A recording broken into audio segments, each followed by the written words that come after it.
This is Three Beards Media. Real talk, no filters, no scripts. From sports to culture, we say what others won't. Turn it up, lock in, because it all starts right now. Live from the AKC Andrew Downs Studios and powered by Revelton Distilling Company.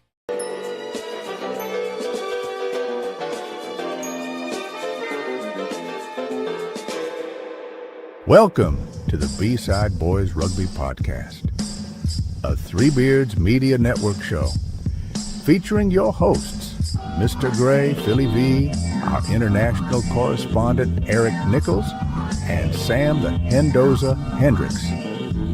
Whether you're brand new to the sport or a longtime veteran, we're glad you're here. Now sit back, relax, and enjoy the show. Take it away, boys.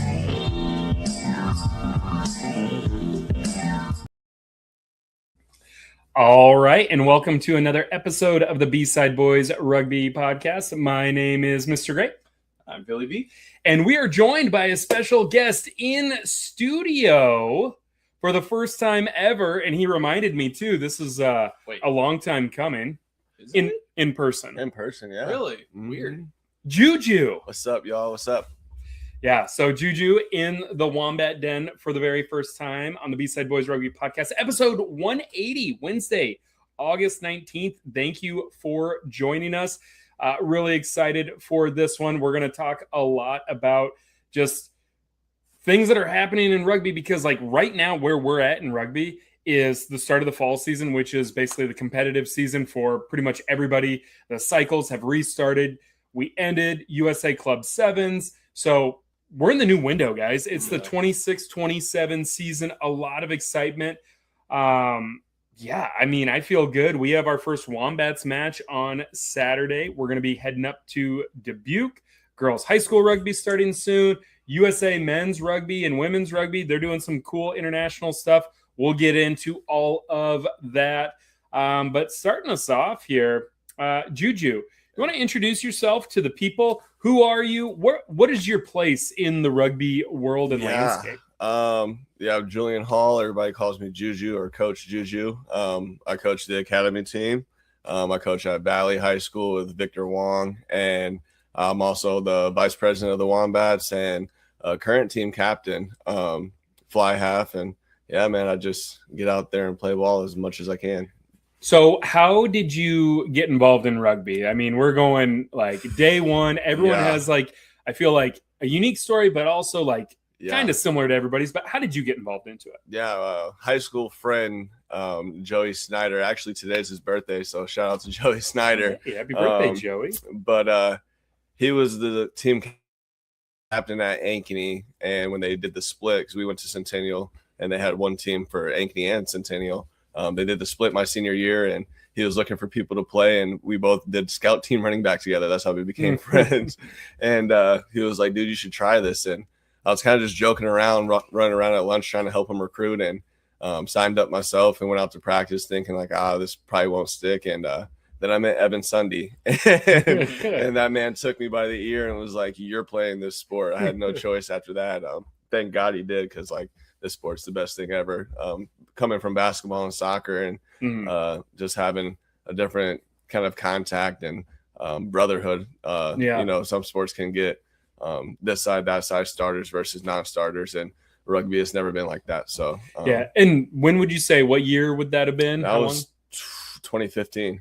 2015. And I think the first time we played together was in that almost, or what was it? It was 2016. It had been either. What? No, the name of the traveling team. The Ankeny Assholes. Yeah, what did it stand for? And I talked to Ant later in this episode. It's almost every Saturday, like hang out every Saturday. Yeah. Or the Ankeny like Summer that. Sevens hang out like every Saturday, Yeah. every other. Yeah, something like that. Yeah, I think you had it right. Yeah. But like that's where I first met you. And so that would have been over a decade ago. And you were just a kid. And I just remember being like, I was playing for Bremer and it was over the summer. And I was like, well, I'm not going to drive up to Waverly for summer practices.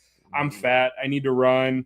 Played some sevens with Ankeny Assholes, a bunch of Iowa State kids, a bunch of Ankeny guys. Yeah. And that was the first time I met you. And what's crazy is like, you were like just a kid.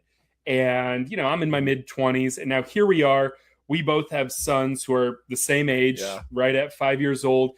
They're growing up together. You were one of the first people I called when we started the Wombats. It was like, you know, Des Moines doing their thing, multiple practices a week. I'm old. I can't commit to that. Yeah. I do know there's more people just sitting on their couches, and I feel like we can make something happen. You and Victor Wong, and Vic is now the president of the Wombats. Yeah. You were the first two people I called because I'm like, you guys need to be playing rugby. I know you're good people, and the sport needs you. And it's just crazy to think like that's like we come from two different spots, and then now our kids are growing up together, and just the family that we've been able to create over this silly sport. But yet it's awesome. It has been a crazy journey for especially us. I mean, even me and Philly B, they used to bully me with the heathens, and then you've been backing me up against the heathens, you know. Crazy times. I was just a little wee lad, a little 18-year-old kid out here trying to do something. But now you've bulked up. To at least what, 140, 150? 155, 160 on a good day. No, and I think, again, that's what's so awesome about this sport is like you did it on a whim. Yeah. You found great people, and it just weaves into your life. It's not just the sport of rugby where you're like, I'm doing this for my life. Yeah. I mean, it's the people, and the fact that Malcolm has all these guys who he looks at as like uncles, right? I mean, like just a bunch of great people that look out after him. And now you're coaching high school kids too, the academy kids, the Valley team. I mean, what does that mean to you just, I mean, personally, like on a deeper level? Just being able to connect with kids that have the same interests that I had and the same coming to the game that I had at that time and showing them something new. And then the parents getting involved, like Valley's so special with the parents alone getting involved and helping us out in any way that they can. Right. And making it easier on us to just coach, you know? Yeah. And then having my son there. I mean, he goes to every practice with whether it's the Wombats. I mean, he was just on the sideline at 6 months old, you know, hanging out, and having your kids out there same age, 7 months old, you know, they're just hanging out crib by crib. And then him growing up, he grew up at Indian Hills, you know, over here playing Wombat practices, Valley practices, going to the Valley games. He loves getting on the bus. And, you know, I think that's the biggest thing for me is that rugby gave me a family aspect with my family being in Michigan. Yeah. And my son's growing up in that family. Right. So that's why I think I keep kicking, you know, even my body's like on Sunday, like maybe we're done. And then next Saturday comes around. I'm like, no way, dude. Yeah. As I look in here and I see all this gray, and then I'm thinking to myself, I'm like, do I got 80 minutes in me Saturday? And then I look at like you and Phil, and it's like, yeah, I'm going to play with these guys. There's just something about it. And like you said, just that family aspect of like, I don't know, man, it really does pull something out. And like, you know, people might hear of rugby. They think of like the crazy parties from the 80s and 90s. And don't get me wrong, there's a time and a place, and there's certain people that love to get down and get after it. But when you're there on a Saturday, it is family friendly, right? I mean, there's a time and a place for the crazy debauchery, as long as you know, don't get too, I mean, we got work on Monday, right? Yeah. But at the same time, your family is invited to come. They come to the socials, and everybody loves it. You know, as you think of this last decade of rugby, what are some of your favorite memories, whether it's on the pitch, like favorite match, favorite accomplishment, or off the pitch? What are some of the favorite things rugby has, you know, brought to you? I'd say Wombats as a whole, what we have been able to create as a club, as a family. I mean, I got 30 brothers. People will be like, oh, that's your brother. And I'm like, no, that's my rugby brother, which is the same thing, but different terms, you know? I feel like that's one of my favorite things is the family that I'm creating and continuing to create. I know people from all over the world now because of rugby. Right. And then one of my favorite moments Philly B was a part of, rides home from Bremer with Philly B and DeAndre. I mean, those can have some funny moments. Yeah, absolutely. What did you do, Phil? I didn't do anything. I did. We were looking for a third for our vehicles, like to and from games, and Juju didn't quite pass the vibe check. I failed the vibe check. But, you know, it was little bro with big bros. You know what I mean? Little bro can't always hang out with big bros. And we found out that day I had some growing to do. That was my first year. Yeah, that was my first year. So explains a lot. I don't know what you guys were thinking. Oh, wait. Oh, man. No, rugby's awesome, and it's so much fun. And again, Phil, do you want to grab me another one too? Oh yeah, of course. Oh, thank you. Hey, we actually have the cameras right this time. How, like, so The illusion. yeah, last week we had them all. We had them all off. So like when I would turn and look over at Phil, Yeah, I know. we'd be looking the opposite way. It was very confusing, but you can almost see the jerseys lining up and stuff. But we're figuring it out. And again, thank you for joining us, and give a thanks to all the sponsors. You can see them on the bottom. The cool thing too, when we joined Three Beards Media, and I told Chris Shipley, like, rugby may not be the biggest sport. It may not be like this massive audience, but rugby people are rabid. I mean, I don't know, like rugby people support rugby people. So if you know of a business that supports rugby people are like, boom. Like the amount of people who tell me, like, when they're driving through town, and they're like, oh man, I got to hit up Pally's. I got to hit up Single Speed. Like, I know those are rugby friendly bars. I'm going to those bars. Yes. So again, like, you see the sponsors, make sure you support them because they support rugby. I was going to say too, if you enjoy, what we do with the B Side Boys Rugby Podcast, we have live streams coming up. You can always donate to the Venmo. That helps us with travel. We have live streams coming up for the University of Nebraska is hosting the University of Northern Iowa in men's 15s in college rugby.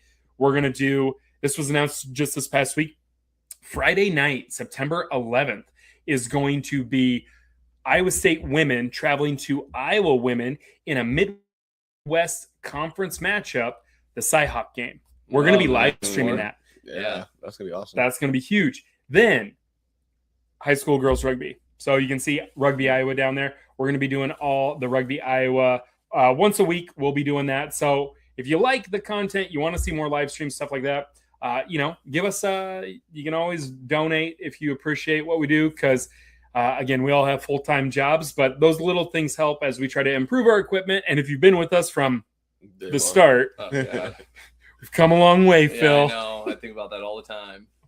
Yeah, you're like, why didn't we always looked at it like, if you make it past 3 podcast episodes, you're like in the top 90%. Yeah. And you're like, why didn't we pull the plug then? Yeah. The Javi era. The Javi era. But speaking of Javi, he's a guy who uses social media. There's some takes from social media that have been starting some really good conversations. So I want to get your guys' view.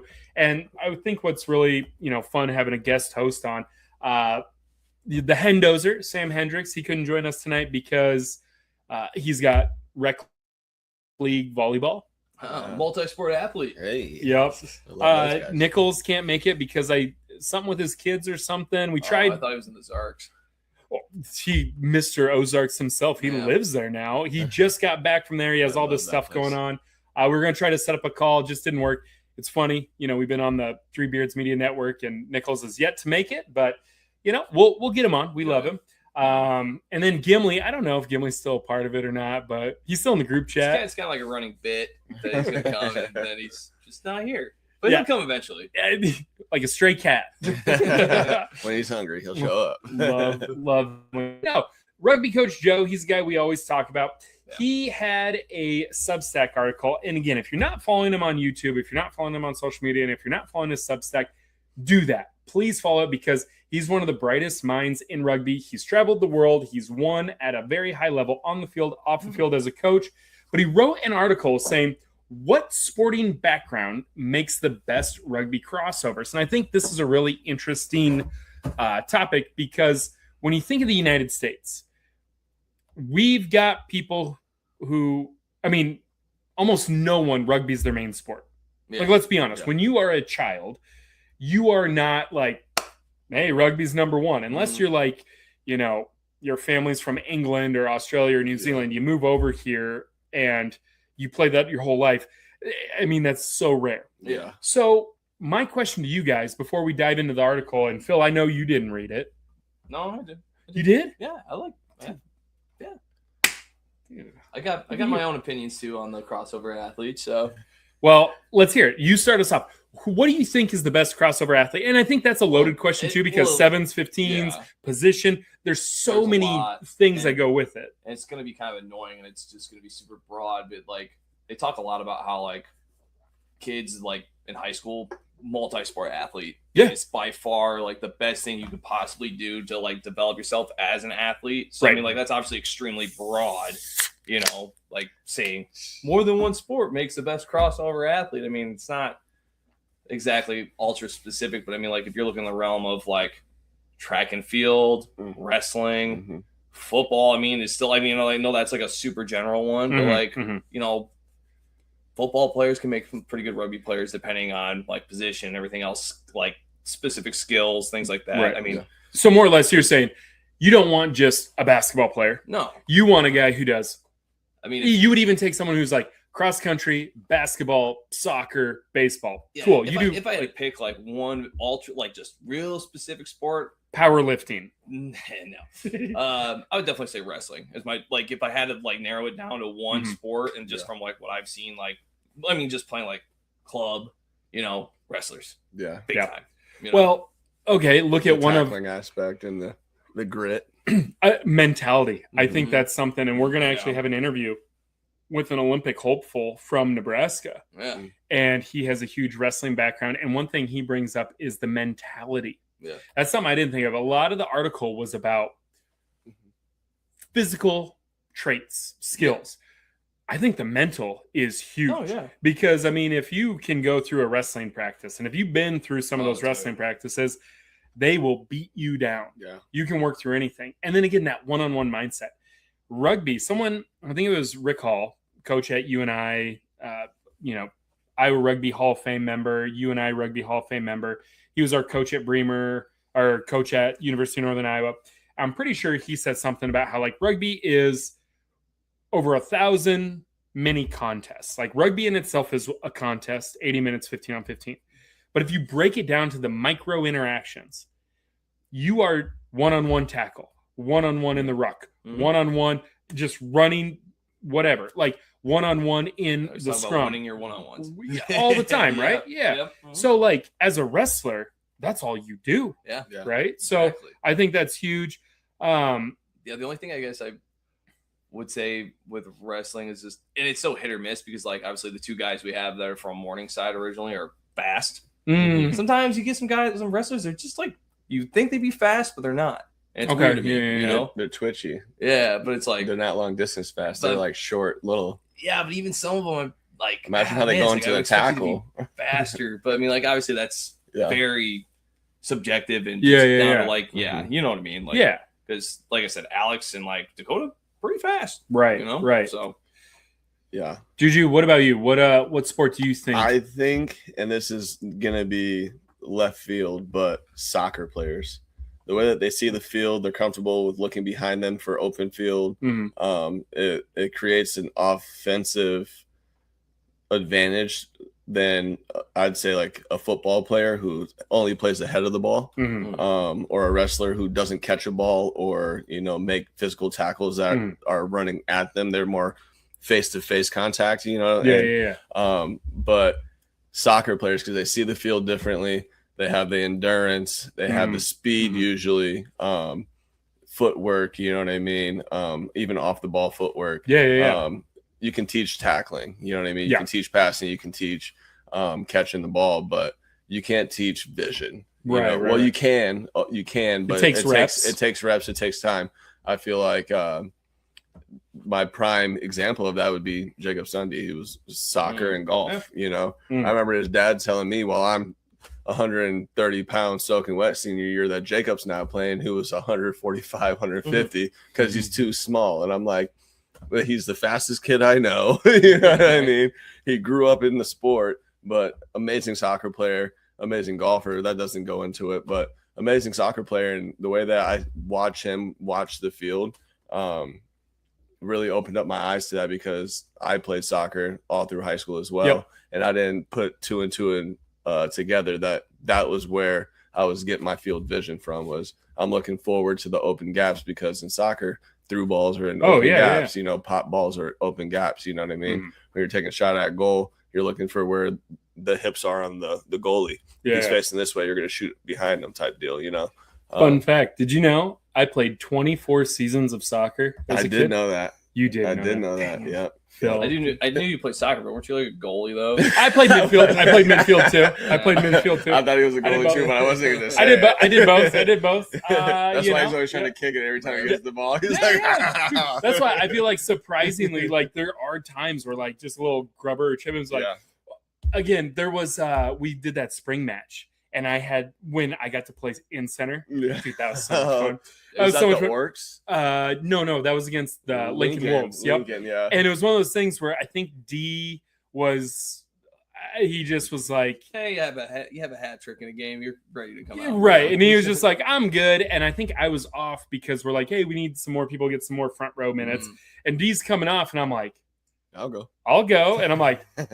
I'm old enough. I can just say, fuck it. I'm doing it. We're up 40. Like the couple of matches in the fall that I got to like scoot in to play center. You scored. I scored on both of them. You scored. I'm like, it's so easy to score in the back line. I don't know how you guys don't do it all the time. Well, when you got a guy looking like you running at you, 90% of the time people aren't trying to go into that. Hey man, I've been tackled by some pretty small fullbacks before. So. Yeah, but not everybody's Lucas. I was gonna say though, the play though, it was. We were backed up. It was the first like set piece we had, and we had a scrum like inside our own 22. I'm pretty sure you threw me the ball, and I literally caught it 5 meters in front of our own opposing try line, defensive try line. I'm just like, I can't do anything with this, and I just see like their fullback comes up because like, dude, that guy's been playing tight end prop all game, like whatever. And I just boot it like 50 meters, and then it just keeps rolling. And then like Miro runs by me, Hunter Bagby runs by me, Kai runs by me, and the three fastest dudes on the team are just like zoom, zoom, zoom, and I'm like, I set that up. Shocking up. But 100%, it was like, I basically was a goalie, and I just did a clear out kick. Like that's all it was. I ran to the sideline to get the tee when I saw it. So. Good enough. I'm not running. Now, I will say though, if we flip this, sports that don't have the best crossover, as much as, and I'm just going to put my take out there, as much as we use football players, if you had a guy who was like, I only do football, and again, I'm wearing a Bears hat, huge Bear. Football is my favorite sport. Like, it's not like because we do rugby, it's like I'm only rugby. I love football. I think that's like, if that's your end all be all, I think it's terrible because it's so specialized. And they hold the ball a certain way. And when I watch football and having my, meatball rugby brain, and every single time I see a wide receiver running down the field, and I just go, why doesn't that other wide receiver just follow him and just a little offload? I'll never forget Eric Frana when we went to the University of Northern Iowa. He had like some elective where he took like PE.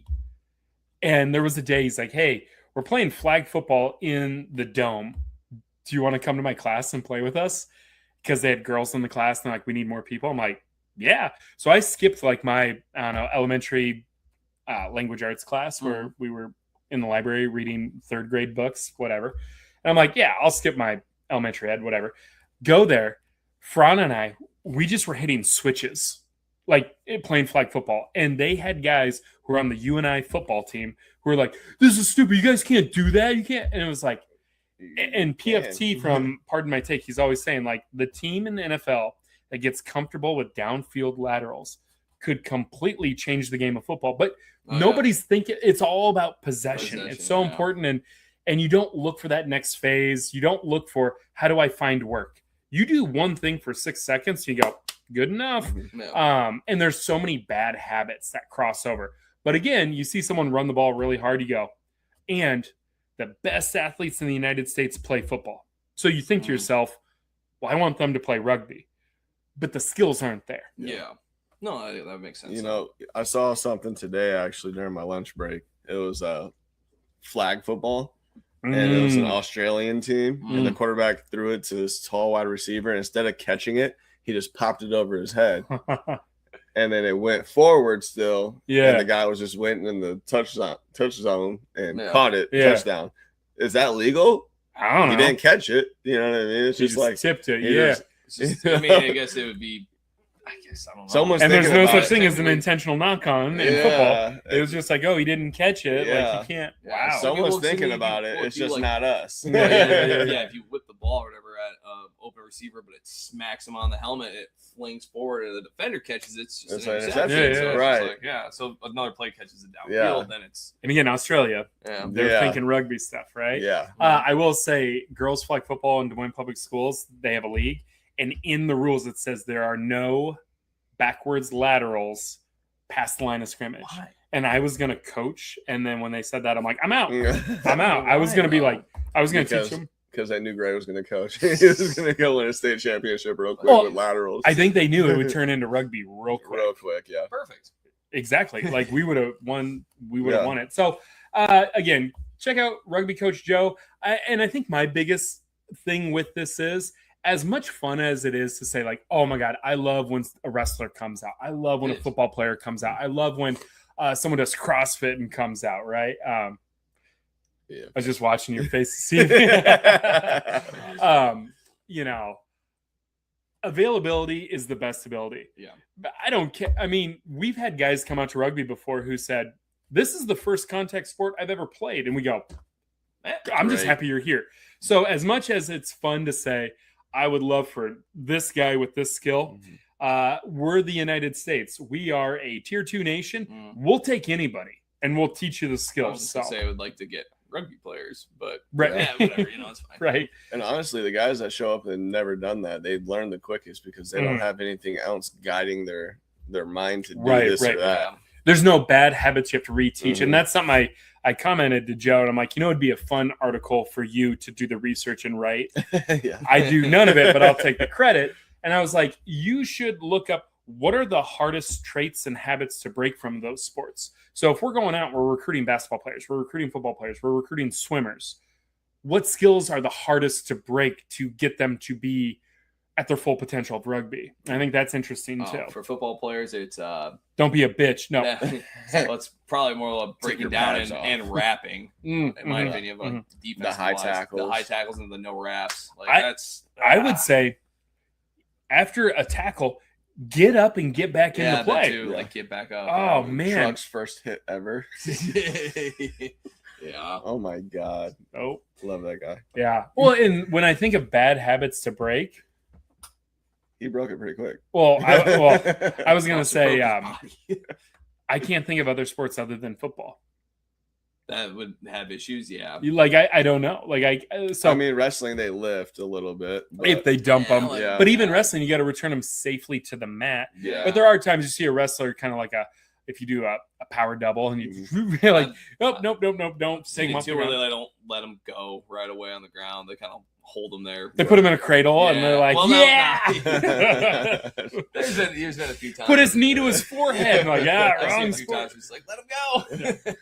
Have you also seen when it rains and there's like a mud puddle and they just almost drown somebody? Tom always did Yeah. That doesn't happen in wrestling since, there's no puddles, but wrestlers somehow find a way to do that. All right. The second thing I got for you on social media, and this was like from 2 weeks ago, and it's funny because like this literally came out when the last episode came. So it's kind of died off, but the conversation was huge. So this guy, Chris Rome from Florida, he said, I hear people say high school rugby has no real pathway for player development. He had a picture of the University of Central Florida celebrating their 2013 D1AA National Championship. They went 17-0. They beat Tennessee, Clemson, Dartmouth, and Lindenwood. 7 players on that team started rugby in South Florida when they arrived at UCF together. But then 4 years later, they're national champions. Not a single one of their South Florida high school teams that produced them exist today. So Chris says the pathway is not the problem. The on-ramps are the problem. So basically saying, what is going on? Because this is not just, and I think this is why this hit a nerve. This isn't just South Florida that's having this problem. Mm-hmm. So many people, and we've seen it in Iowa, we start programs, we're all in. What is it that makes those programs disappear? That was the question. I think I said, we're seeing this story nationwide. How do we fix it? That's all I said. Nothing loaded, nothing. I mean, it's happening everywhere. Rugby programs start, people have a great experience, they win titles, kids go on to college. 3 to 6 years go by, that high school program dies. Van Meter, multiple state championships. Southeast Warren, great 1A program. They're gone. Wolf Creek and Union LaPorte, gone. Does Waterloo still have a team? Who? Waterloo boys? Well, Waterloo switches between Waterloo East had a team, they're gone. Waterloo West had a team, they're gone. Now it's Waterloo Columbus, but like they're all over the place. Boone had a team. Dowling had a team, girls and boys. You know, we see this happen over and over. And it was interesting because a lot of people were saying, like, you know, Casey Hansen, he jumped in there talking about, you know, you got to have a succession plan. There's going to be people who leave, right? I used to coach at Roosevelt. I used to coach at Valley. When I said I can't coach at Roosevelt girls anymore, I can't coach at Valley boys anymore, the first thing I did was I looked for trusted people, Parker, Vic, Phil, Juju. Hey, run Valley for me. I'm out. Roosevelt went to the Des Moines women's team, found some women. They run the program.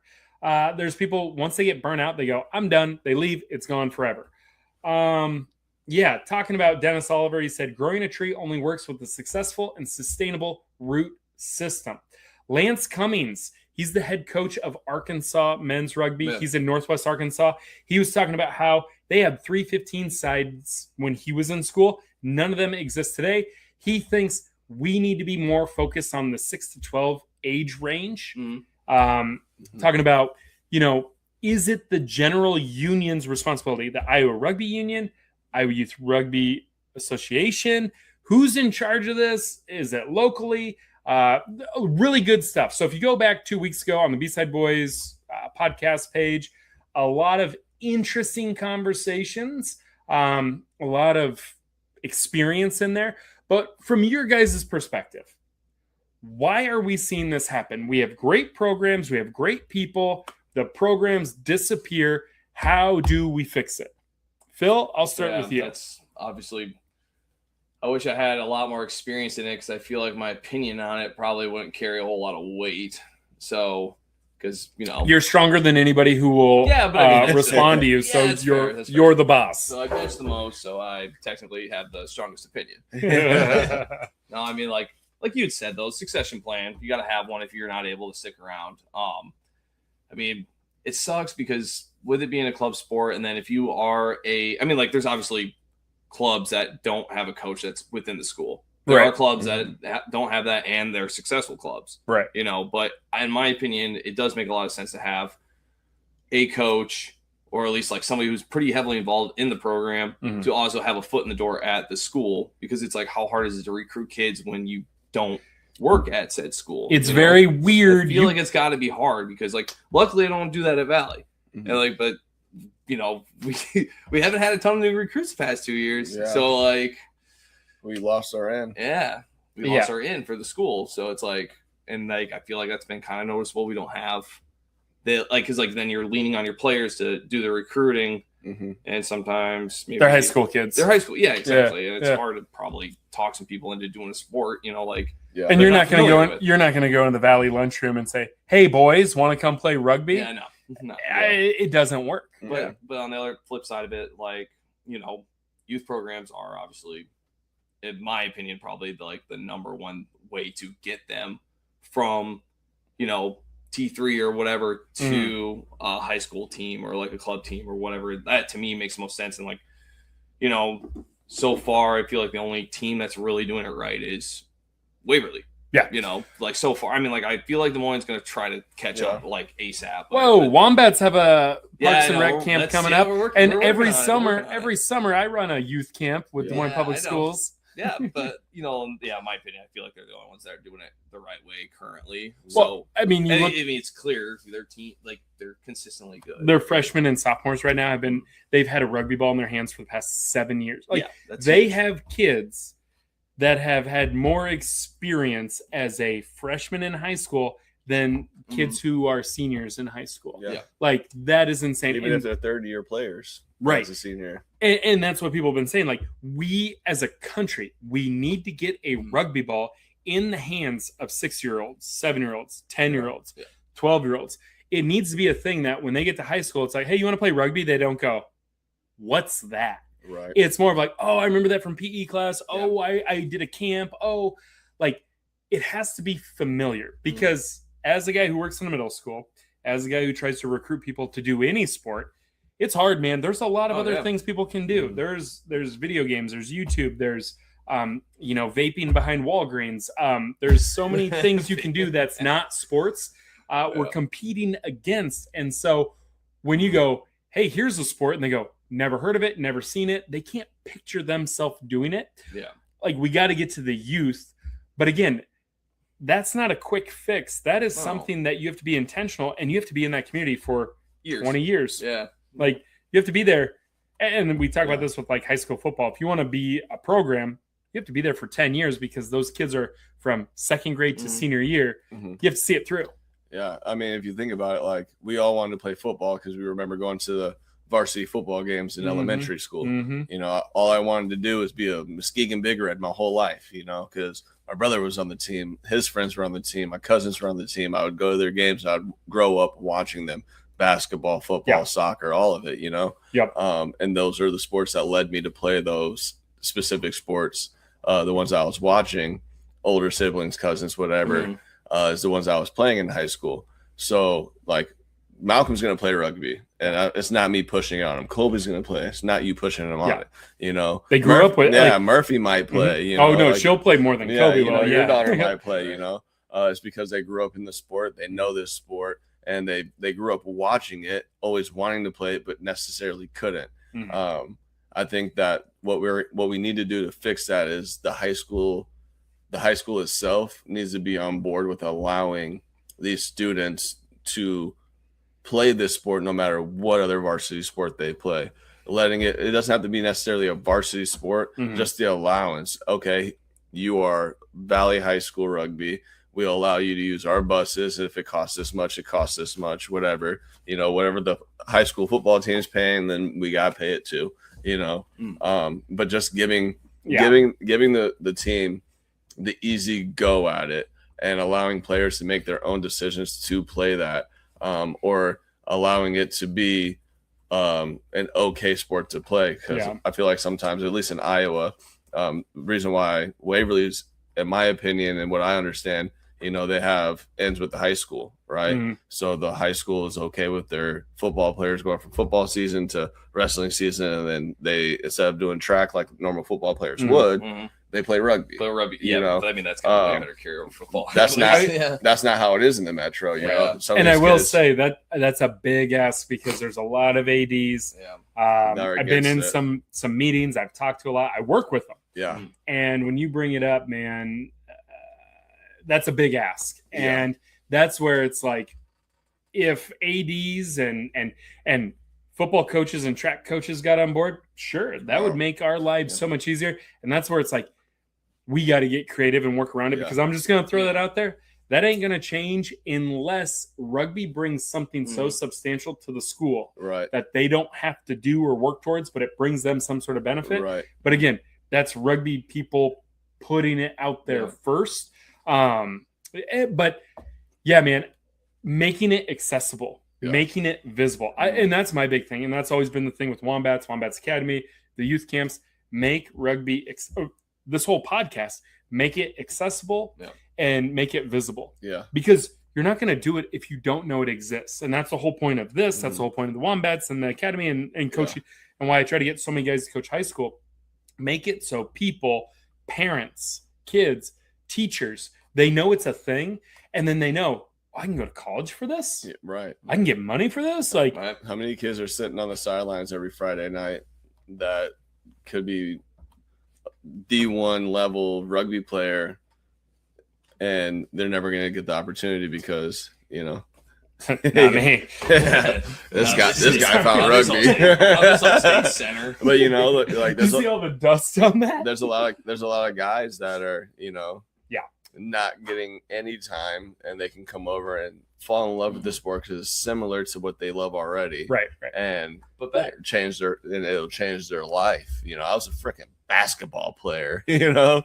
I thought I was going to be in the NBA, and I was looking at me, I'm a freaking Wombat by choice. They asked me to go to the NBA. I said I'd rather play rugby. Pass. Phil, were you going to say something there? Do you have something? I thought you were going to say something. No, I'm You sure? I've had a lot of thoughts, but that's okay. Can you grab me a beer? And Yeah, of also, course. can you share one of those thoughts? I don't know. Maybe. I was just pertaining to Waverly because we were just talking about they got the foot in the door and everything like that, and Are you like, oh, I don't want to glaze them anymore? No, I don't, because it's and obviously we play them in 2 weeks now. Yeah. Well, you think about it too. It's okay, Eric Wickham's obviously got a lot of involvement with the the sevens team stuff for Waverly, and head wrestling coach, considered probably the best wrestling coach in the entire state. And it's telling the kids you should try rugby. It's our head wrestling coach is telling me I should go do this. I'm going to go do it, but that's just to get their foot in the door to actually develop them and stuff. I mean, obviously that's. Yeah. Well, and I'll tell you, every last one of our rugby players that played football, they went back to football better. Well, like Joseph, you know what I mean? Oh, yeah. He was faster. He was Hunter fit. Clark. Hunter Clark, yeah. You know what I mean? From special teams to starting linebacker in the state tournament, Yeah. right? And now he's at a varsity program. Yeah, I want these coaches to know or these ADs to know, I'm not trying to steal them from the sport completely. I'm just trying to give them a better outlet than running straight. You're not competing with their sport. You're complementing their sport. Yeah, you are not competing. I'm not taking your athlete away from you. Yeah. I'm going to season him. I'm going to give him a little extra. And then when he comes back to your sport, you're going to go, whoa, his pursuit angles and tackling are way better. Mm-hmm. His follow through is way better. And his cardio is better. He pops up. He's ready to go. That's what you're doing. And I think that is where the struggle is, because I know, it's one of those things. Never mind. We can't share certain things we know. Because talking to coaches, everyone has their own issues and their own things happening with football coaches, track coaches and ADs. I can't imagine them having that problem though in Waverly. Because like I said, Eric's not going to be you can't play rugby because you got to wrestle. You can't play football because you got to wrestle. Yeah. I guarantee he's just you got to. He's letting the kid make a decision to be a kid. What sports do you want to play? I got this other one. Never going to tell him to hey, don't play football so you can focus on playing rugby in the spring. No way. And I was almost going to say names, but I won't name names. There are multiple coaches who are dealing with coaches of other sports and ADs who are trying to shut them down, who just don't understand rugby. And it's just so frustrating. And I feel for those guys because they're pouring themselves into it just as much as you guys do. But literally, athletes are being told, if you play rugby, you cannot do this varsity sport, even if it's not in the same season. So it's frustrating, Another thing people talked about with this whole, why do programs die? Burnout of coaches. So how do we prevent that? Does that come from an internal thing? Does that come from the league? You're grown, right? You got to figure it out. That's internal. And that's where with the Wombats, right? I always say dude, people make fun of Allie, oh, you guys got 6 coaches. Yeah, because they have 6 different lives, and between the 6 coaches, how many children and wives and girlfriends do you guys have, right? It was a stretch there too, where we had a lot of players. Yeah. Right. The last 2 years we have 30, 40 players.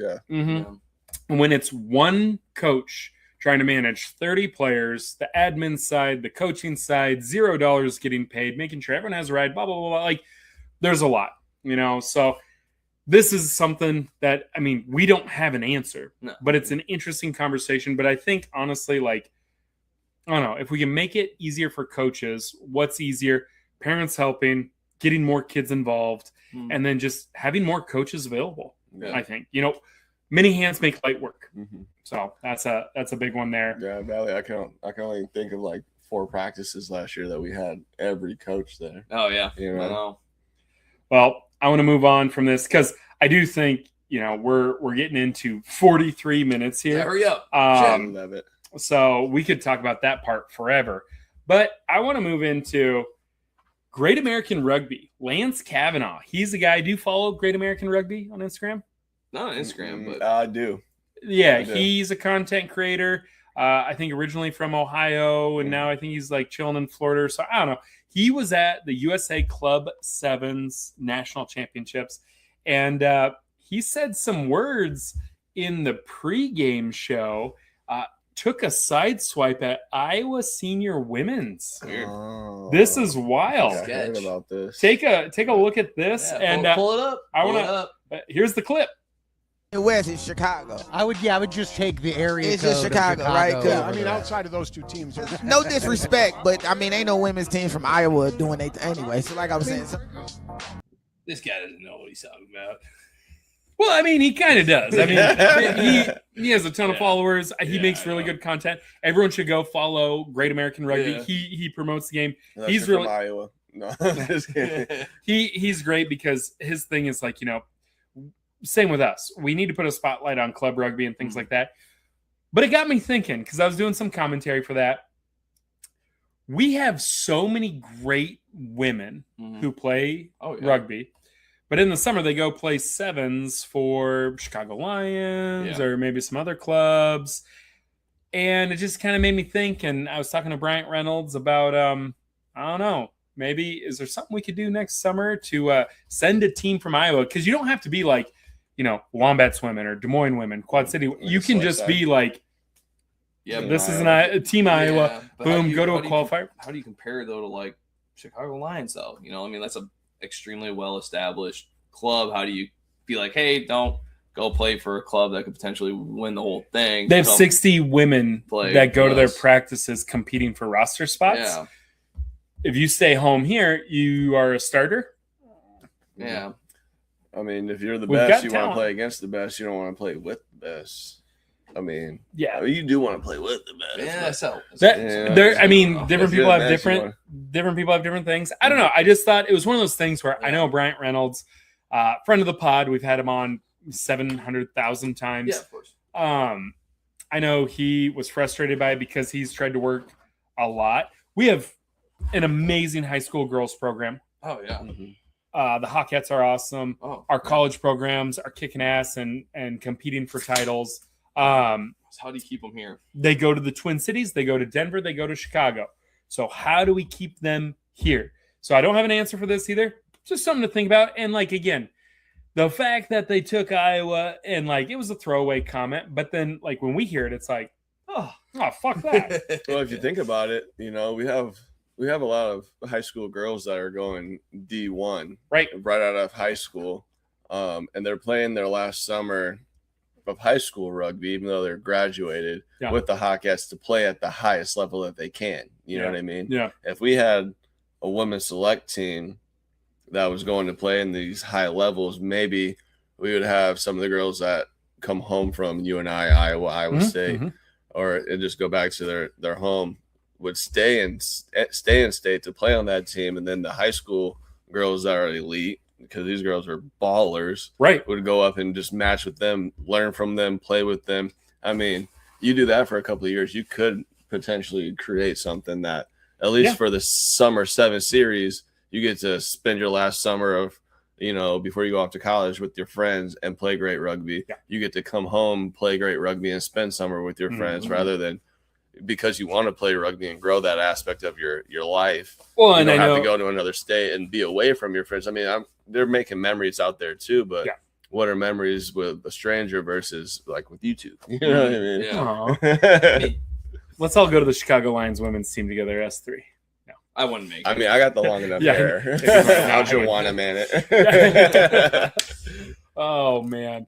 It's funny you say that. Aunt Brian is on later, and there's a we'll get to it. He said something about Joanna, man. No, Royce White. We'll get to it. Yeah. But anyways, play the clip. Yeah, I haven't cut it yet. But anyways, it is one of those things. Like, we need more options, like for club women in Iowa, and we need more because, like, again, our top players, they're either leaving the state or they're done with rugby. We need something for women, whether it's 7s, 15s. I don't know. We're not there yet. So it's just something to think about. Yeah. But I heard that and I was just like, come on, man. Fuck that. We're working hard over here. And again, we have 3 million people in the state of Iowa.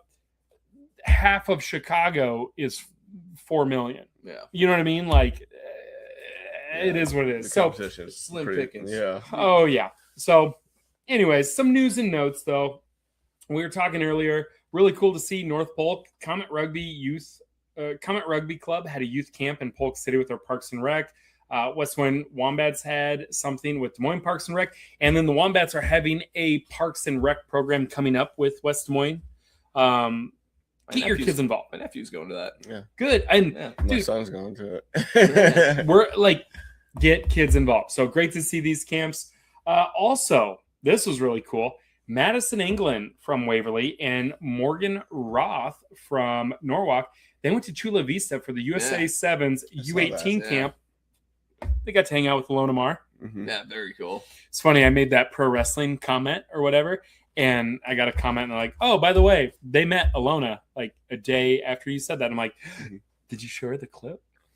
So Please, is Morgan Roth's sister the Roth that was on Hannah, yeah, that played with the Lions, the Okay. B track, yeah. Yeah. So basically the second side. So New York dropped out of women's club sevens, and they're like, okay, we need to find a replacement. So they took the Chicago Lions B track, the second side, Mm-hmm. and at Midwest, it went Chicago Lions got first place, Chicago North Shore got second place, Chicago Lions B side got third place. So they're like, this team is good. And again, Chicago Lions, they have 60 women that are competing. Yeah. So they could have made a third team if they needed to. 100%. So Ava Denner from Roosevelt, and then she went to Linwood, and then Hannah Roth, who was at UNI, went to Norwalk.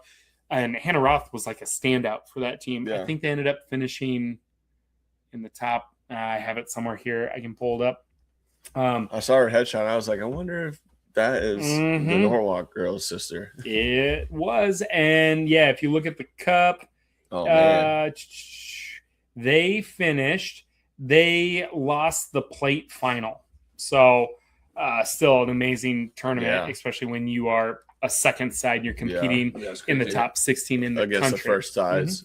Yeah, so really cool to see. We have high school girls that are on the track for the USA Sevens team if they can keep things going.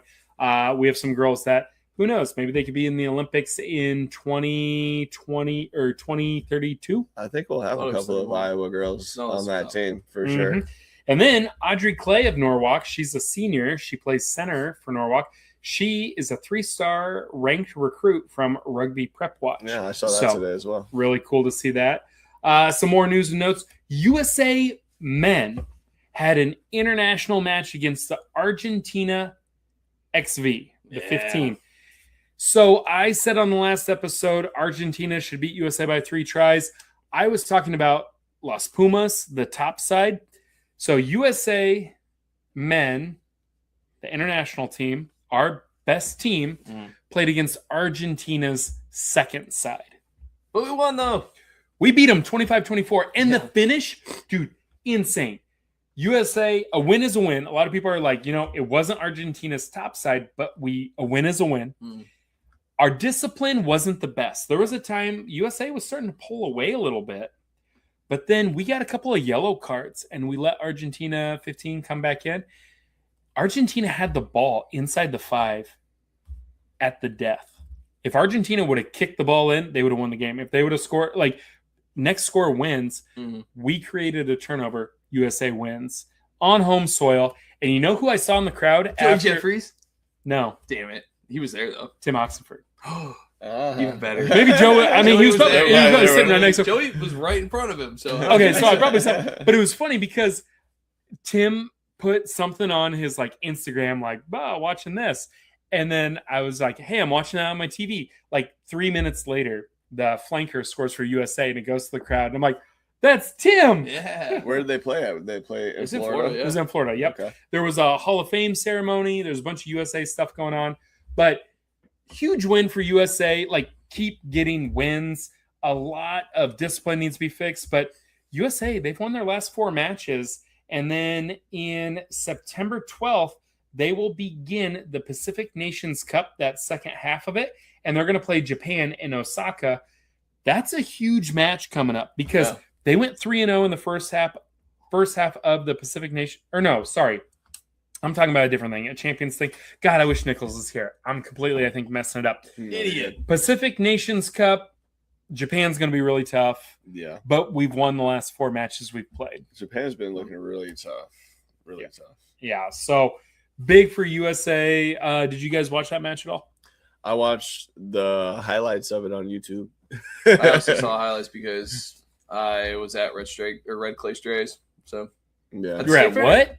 Red Clay Strays, the state fair. It's like a band that played. Yeah, come on, bro. Yeah. This Next is slide. What, Next okay. slide. What this is what it sounds like. point, man. I was at Shashangji. Oh yeah, that's what I heard. I was at Mush That's then. not Oh yeah, Japanese. that checks out. Yeah, I didn't hear what you said. I was at Shmush Shmush Tush Tush. I might have been taking a little nap when the game was playing. USA Rugby announced that T1 will be the official non-contact adaptation of rugby, and they're going to introduce it to youth and high school stuff. Can I be honest with you guys? Yes, please.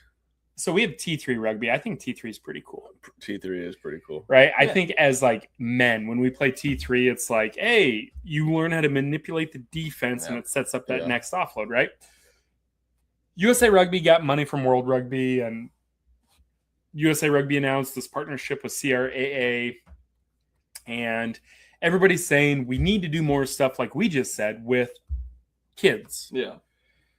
So USA Rugby comes out and like, hey, we're going to do this thing called T1 Rugby. And a bunch of people are like, what is that? What is that? Can't find it. And then someone's like, it's from England. And it's kind of convoluted, kind of confusing, blah, blah, blah, blah. I feel like this announcement, and whatever, you can clip it, you can say whatever. I think it's all for show. I think it's a PR thing to say, hey, look, we're doing stuff for the youth. Until I see people in PE class and I see youth programs happening and USA Rugby people making it happen, I think that's just a PR thing. Okay, you're going to email out, here's how you play T1. Give it to a PE teacher. I don't know. I think it looks good on paper. Oh, this is the official youth program. And maybe this is like a meatball take, and I don't know what's going on behind the scenes, but I've seen what Chris Draper is doing with T3. I've seen him in my middle school. I've seen him create the middle school T3 program in Central Iowa. I've seen how he runs those camps. He boots on the ground. He's making shit happen. Mm-hmm. This whole press release from USA Rugby, until they actually do something, it's just words on paper. Mm-hmm. Yeah, words on the screen. Yeah, it just where's Wikipedia? Right. Yeah. Well, and again, we already have T3. Yeah. What is T1? Is it just like a touch softer version of T3? No, I didn't look it up. I didn't care. Until something like hits me in the face. And Iowa will be sticking to the T3. It could be the greatest thing ever. You don't even know. Yeah. Could be. It's NRL. It's not even. Could be so cool. All right. Last thing I have for news and notes. Did you guys watch at all the 2026 USA Club Rugby Sevens National Championships? That is the best of the best. Mm-hmm. Senior side Club Sevens. I mean, you got people who former professionals, current professionals, aspiring professionals, people who've played for the Eagles. There was a lot of big names, a lot of up and comers as well. I was lucky enough to work with Next Level Rugby. I was on commentary for a handful of matches. That was really cool. Really appreciate working with those guys and gals.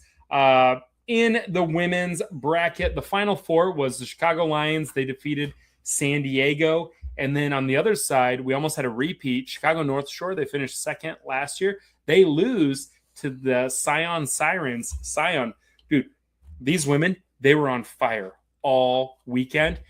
They end up getting first place. So Scion defeats the defending champions, Chicago Lions, 31-19. Yeah. It's kind of a big upset there, but not really. Scion, they had 4 national titles before. It's just Chicago had more recently. Yeah. But man, the level of play, these top teams, they were cooking, man. Where's Scion from? Oh man, that is such a good California? question. Scion Sirens. I know where they're from. I just want to make sure I have the exact.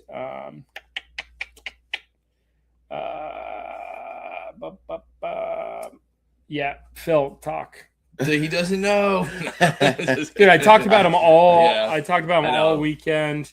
You got a lot of stuff going on. You got a baby. I will say, while you look that up, I did watch both the finals, and I only tuned in when I knew that Gray was going to be talking. And it was just making me laugh because Malcolm was watching it with me. He was like, is is that Kobe's dad? Is that Kobe's dad? It's like, yeah, actually, it is Mr. Gray. It's me. Oh, shucks. You guys. This is gonna annoy me because no. I feel like they're like they sound like an Oregon or California, Like West Coast team. Yeah. Maybe. I don't know. The whole time they're from like Connecticut or something. yeah. Maine, right? Yeah. Long Beach. And then in the men's side of things, right? I thought that was really cool. Oh, dude. Because the old blue. Okay, I'm gonna give it out. Go nuts. The old blue winning 15s and that team captain. I mean, he's a TikTok star. If you guys didn't know, I follow his TikTok. He makes funny rugby stuff with his team out in New York. But to see him super excited and doing his dance in 15s when he won nationals in D1, the MVP, Washington D.C. Washington, okay, and East Coast. I knew that. I just wanted to double check. See, East Coast. But yeah, never do that. But seeing him win 15s and do his dance and just be so excited and humble about the win, and then seeing him turn around and do it in 7s, and then seeing two Iowa Central vets. I forget the guy's name with the long dreads. He played back like a couple years after me and Victor left, and then Cohen Webb on that side Cohen Webb, dude. with that interception. And like I really like seeing the old Blues do their thing this year and just dominate USA rugby. And New York Old Blue, they defeated Northern Virginia 17-12. You also had the Detroit Tradesmen. They defeated St. Louis Bombers 19-10 in the third place match. Bombers got some IC guys on there too. Oh man! And then Leopold. The Mystic River Gulls, they were a fun team. I really liked watching them. Kansas City Reds, they were a fun team. Invictus, Redheimer. Redheimer. Shoot, Denver has Max Murphy.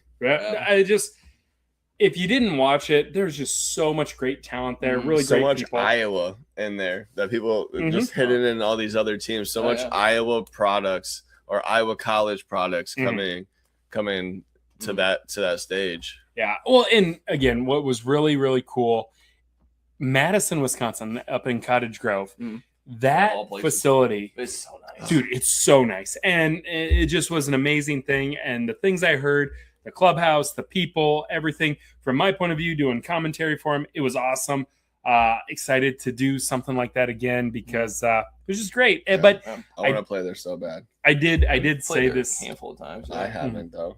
Yeah, grow up. I know. I'll figure it out. Find a way to get there. Now look, they did the select sides that one year, and I didn't go that year. So I went the next year. Then we played at Chicago, outside of the Hound Stadium, which is still cool. That was cool. And then they go back the next year, and I don't go. And then they go back to the Hound Stadium the year I go again. It was a 4-year chase trying to get to Madison just to play on that field. maybe we can figure something out. It's amazing up there, man, and I love what they do. And I've been for the whole week, and I go to the Dells after. I did tell Phil and Vic this after I did commentary. I did so many matches, and watching all that rugby and seeing people get all excited and raise a trophy, I was like, man, we should win some matches this fall. I'm tired of watching other people win. Like, come on, let's go to mid. We got Just be better then. That's the goal, really. Phil. Be better than everybody else. I think we have the keys. The Tyler the Creator quote. I want to be better than everybody because I hate everybody. Because I hate everybody, and I want them to know. But I don't hate everybody though. I like most people. Yeah, I've never seen you hate anybody. I said I've never seen it. And with that being said, that's our news and notes. Just want to say again, thank you for joining us.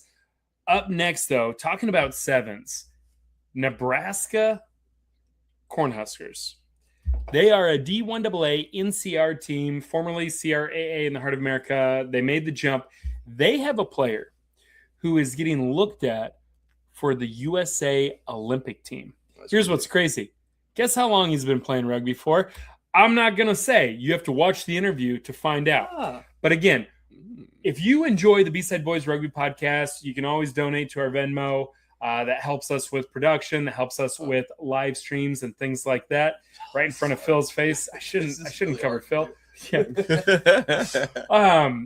We are going to take a quick break and hear from our sponsors. And then after you hear from our sponsors, we're going to talk to Drew Moser from the University of Nebraska. Really awesome stuff. On the opposite side from that, we're going to talk about some things that you should watch for. But again, thank you for joining us and watching this on a Wednesday morning.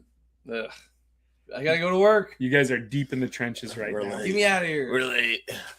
I got to take care of my new baby. He's so sleepy. You hear him stomping around up there? He wants milk. Oh, great. All right. Well, love you guys. Let's take a quick word from our sponsors here. Love you. Bye. Bye. Buying or selling a home is one of the biggest decisions you'll ever make. That's why choosing the right real estate team matters. The Jenny Farrell team with RE/MAX Concepts has been helping families across the Des Moines metro find the right home since 1998. Born and raised right here in the community, Jenny understands the neighborhoods, the market, and what truly makes a house feel like home.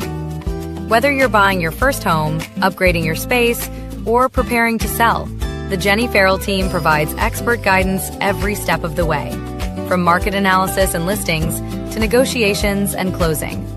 Their consultative approach means you'll feel confident, informed, and supported throughout the entire process. Jenny Farrell Team, RE/MAX Concepts. Call or text 515-779-7500. Visit jenniferfarrell.remax.com. Experience you can trust. Results you can move into.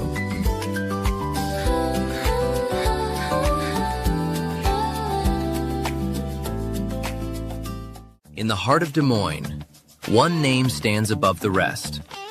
Step inside, where tradition still matters. Warm, familiar, unmistakably Iowa, where every guest is welcomed like family. Service that's personal and never rushed. Fresh starts made daily. Iowa beef, hand-seasoned. Guided by fire, built on flavor. Served with pride. A bar as bold as the menu. Featuring the old-fashioned we're known for. A place that stays with you long after the night ends. Iowa Beef Steakhouse, 1201 East Euclid Avenue, Des Moines. Steak done right. What happens when Iowa grain meets world-class craftsmanship? At Revelton Distilling Company, every bottle begins right here in the heartland. From locally sourced Iowa corn and rye to the final pour, our grain-to-glass process ensures exceptional quality in every sip. Whether you're enjoying our award-winning mulberry gin, smooth honey whiskey, or rich whiskey and cream liqueur, you're tasting the best of Iowa in every bottle. And now, Revelton can ship directly to 48 states across the country. Visit ReveltonDistillery.com and have Iowa's finest delivered right to your door. At Three Beards Media, giving back to our community has always been at the heart of what we do. That's why we're proud to welcome No Pros Remodeling as our official community outreach partner. Thinking about transforming your home? From stunning kitchen renovations, all while still being able to use your kitchen, to gorgeous bathroom remodels that take a fraction of the time, No Pros delivers craftsmanship you'll love. Best of all, they can help you save up to 75% compared to the other guys. When you're ready to transform your home into your dream home, call No Pros Remodeling at 515-679-6509 or visit www.nopros.com. No Pros Remodeling, creating stunning home transformations while helping Three Beards Media make a difference in our communities. All right, and we are joined in the interview portion of the show by Drew Moser. Drew from the University of Nebraska. Huge trip coming up behind the scenes here. It's early Saturday morning to fit this interview in. Couldn't come during the normal time because you've got a big trip coming up. Where are you heading?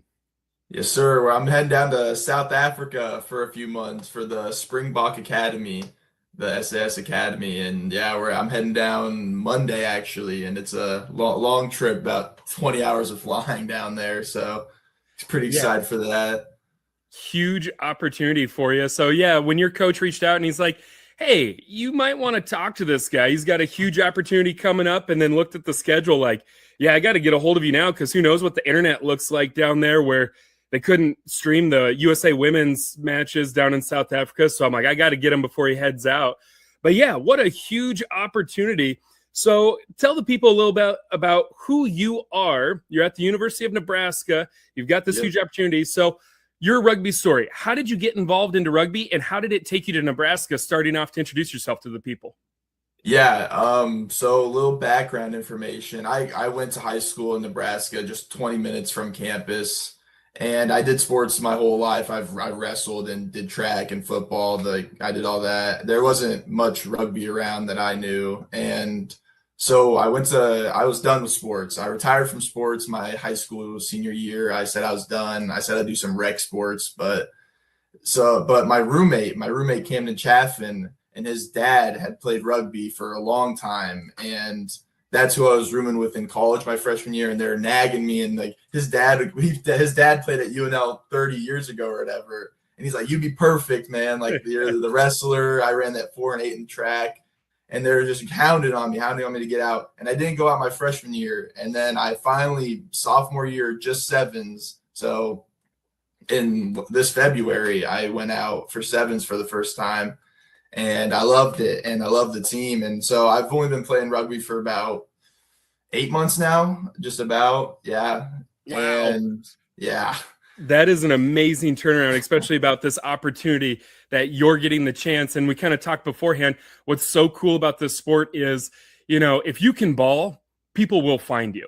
And rugby coach Joe, he had this Substack article come out this past week, and he talked about it on his social media about who are the best crossover athletes. And he was talking about the skills of wrestling and how they translate, the skills in track, the skills in football. Basketball is one people don't think of. And, with this background you have, you are a high IQ athlete. You're a great athlete in multiple disciplines. How has that helped you? And what skills from those sports, how did those translate into rugby to help you jump from never playing rugby, you're playing a club sport, and now you're having a chance at an opportunity with the USA Olympic 7 squad? Yeah, definitely wrestling. I mean, wrestling is, the mentality on that is, it's the hardest sport I've ever played. And it's especially the muscular endurance too. It's really similar to sevens is what I've figured out. I mean, I've always said from the conditioning side, the fitness side of it, it's like a combination of my wrestling conditioning and my 800 and 400 long distance conditioning. So it's the worst of both worlds, I guess, for that. But I definitely for defensive mentality. I mean, you're in a constant state of motion, and when you're taking somebody down and you're tackling them, I mean, it's one-on-one, and I think that's a big aspect of what wrestling brings to it. I mean, you're on especially sevens, you're on a pedestal half the time, an open field. I mean, it's only you that can make that tackle, and I think wrestling has helped the most for sure. And that's something too. I think we think of the physical skills and traits so much. And that's something with wrestling. I think you hit the nail on the head, because if you miss that tackle, there's no one back deep to cover for you. There's no backside help because the gaps are so big. If you miss that tackle, that's 5 points the other way. And like you said, in wrestling, I was a okay wrestler in Iowa, and I counted the lights many times. And when the whole gym is staring at you, that is the same as when you're one-on-one in open field. And again, as a front row player playing sevens in the summer, I've been exposed in the middle of the field. There's a mentality there of one-on-one, I'm better than you, I'm going to make this tackle. And that's, I think, a huge thing, the mentality of it. And so now walk me through. So you join rugby because your roommate, his dad, they're hounding you. And that's rugby across the board, right? Recruiting. Hey, you'd love it. You'd love it. We tell everybody that. I mean, you definitely have the skills to translate, but even if you didn't, they'd still tell you you'd love it. You'd be great at it. Now, walk me through. You join the Nebraska program. You start playing sevens. When was that first aha moment that you're like, all right, rugby's for me. This is pretty cool, and I might be all right at this? Yeah, it was that first tournament for sure. I think we were playing Iowa Central's team, and the year before they had won the national championship in sevens, and I was super stoked to go and play them. And they didn't have Taku and Cohen Webb or whatever anymore, but we went and played them the first game, and I think we went up at half. We were up by 7 or 14, and I think we played defense for about 6 minutes the second half. So everybody was dead, and but we went and stopped them at the end, and nobody scored that second half. And I honestly, that's what I love. I love that part of it. And the coach he loved it. I don't know how many tackles I made that second half, probably like 10 or 12 or something like that. But that part, I'm like, once the defense got to, I was tired and it was physical. That's when I'm like, yeah, this might be pretty fun. That's awesome. And then going up against, one of your first experiences, you're facing national championship caliber team of varsity program. And, you mentioned some of those names, Cohen Webb, Taku. Those are guys that we're seeing. They played at Iowa Central. They move on to, Wheeling for Taku, St. Bonaventure for Cohen Webb. They have been playing for the men's seven sides. And, we just saw the USA Club Sevens National Championship. They're doing awesome stuff. They've been on people's radars for years. So how does a guy like you in 8 months get noticed by USA Rugby, especially from a D1AA program? I mean, it's so hard for guys who've been around for high school into college and they're trying to make these camps and get noticed. You've done it in 8 months. How did that happen? And what was that phone call or messaging like when it's like, hey, we're interested in you? Yeah, I think I'm not really. I went and asked Coach Test about it. I was just like, I don't even know how I'm here. Like this has all happened so fast. I got like a call 2 or 3 weeks before the camp, and they're like, "Hey, you want to?" Before the U.S. camp in San Diego that I went to, and it's all happened super fast. But he did say some coaches mentioned him or mentioned me to him, and I guess he must have a lot of contacts with the D1AA coaches. I know Louisville, after we played them in the national championship first round. Mm-hmm. I know he had some words for me after, and I think Oregon's coach after we played them had some words about me too. Gotcha. But that was kind of one of those things, just word of mouth when it's just people are talking and they're just like, that dude, I don't remember his name, but watch the film, number whatever, that's the guy. And then after watching a little bit of film and talking the NCR, the CRC Sevens, the Collegiate Rugby Championship down in Maryland. You guys had a tough opening match. It was to the eventual national champions, right, in Louisville. Yeah. You guys were so close. And that's just the brutality of this sport is that the ball can bounce one way and you guys lose a close one to Louisville. You're now in the bottom half of the teams when you played Louisville closer than anybody else the whole tournament.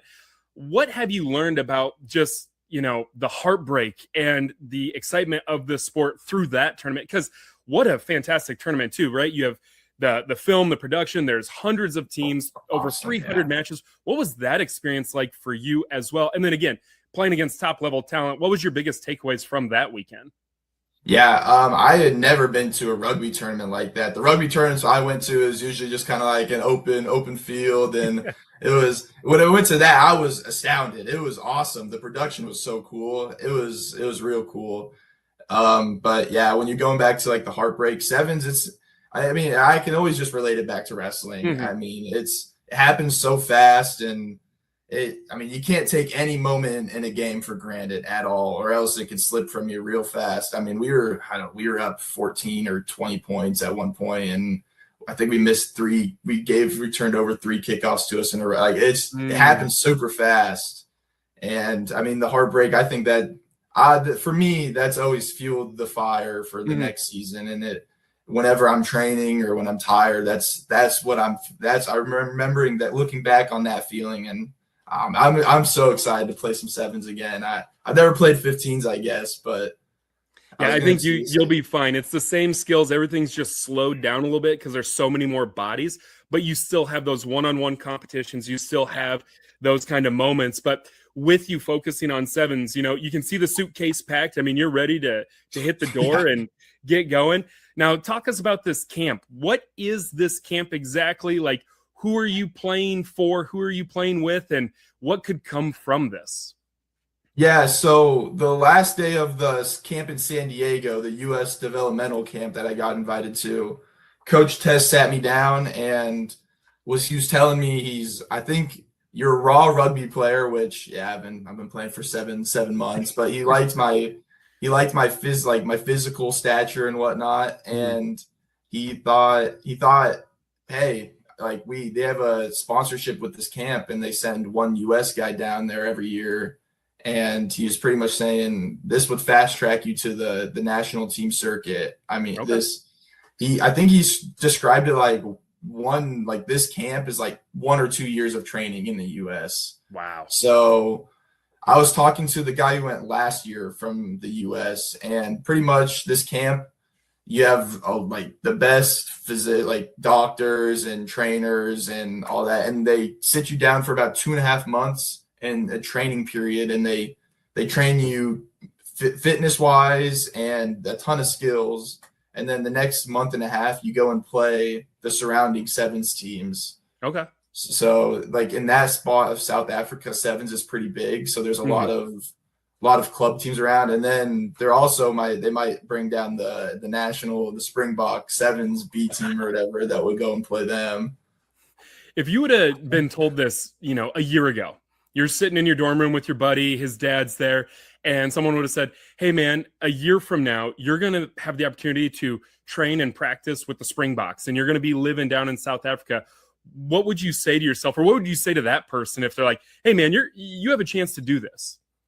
Yeah, I wouldn't believe it. I wouldn't believe it for a second, which it's just a testament to going out for new things, and especially rugby, man. Like there's no reason not to go out, especially if you're a good athlete that has a good past of athletics.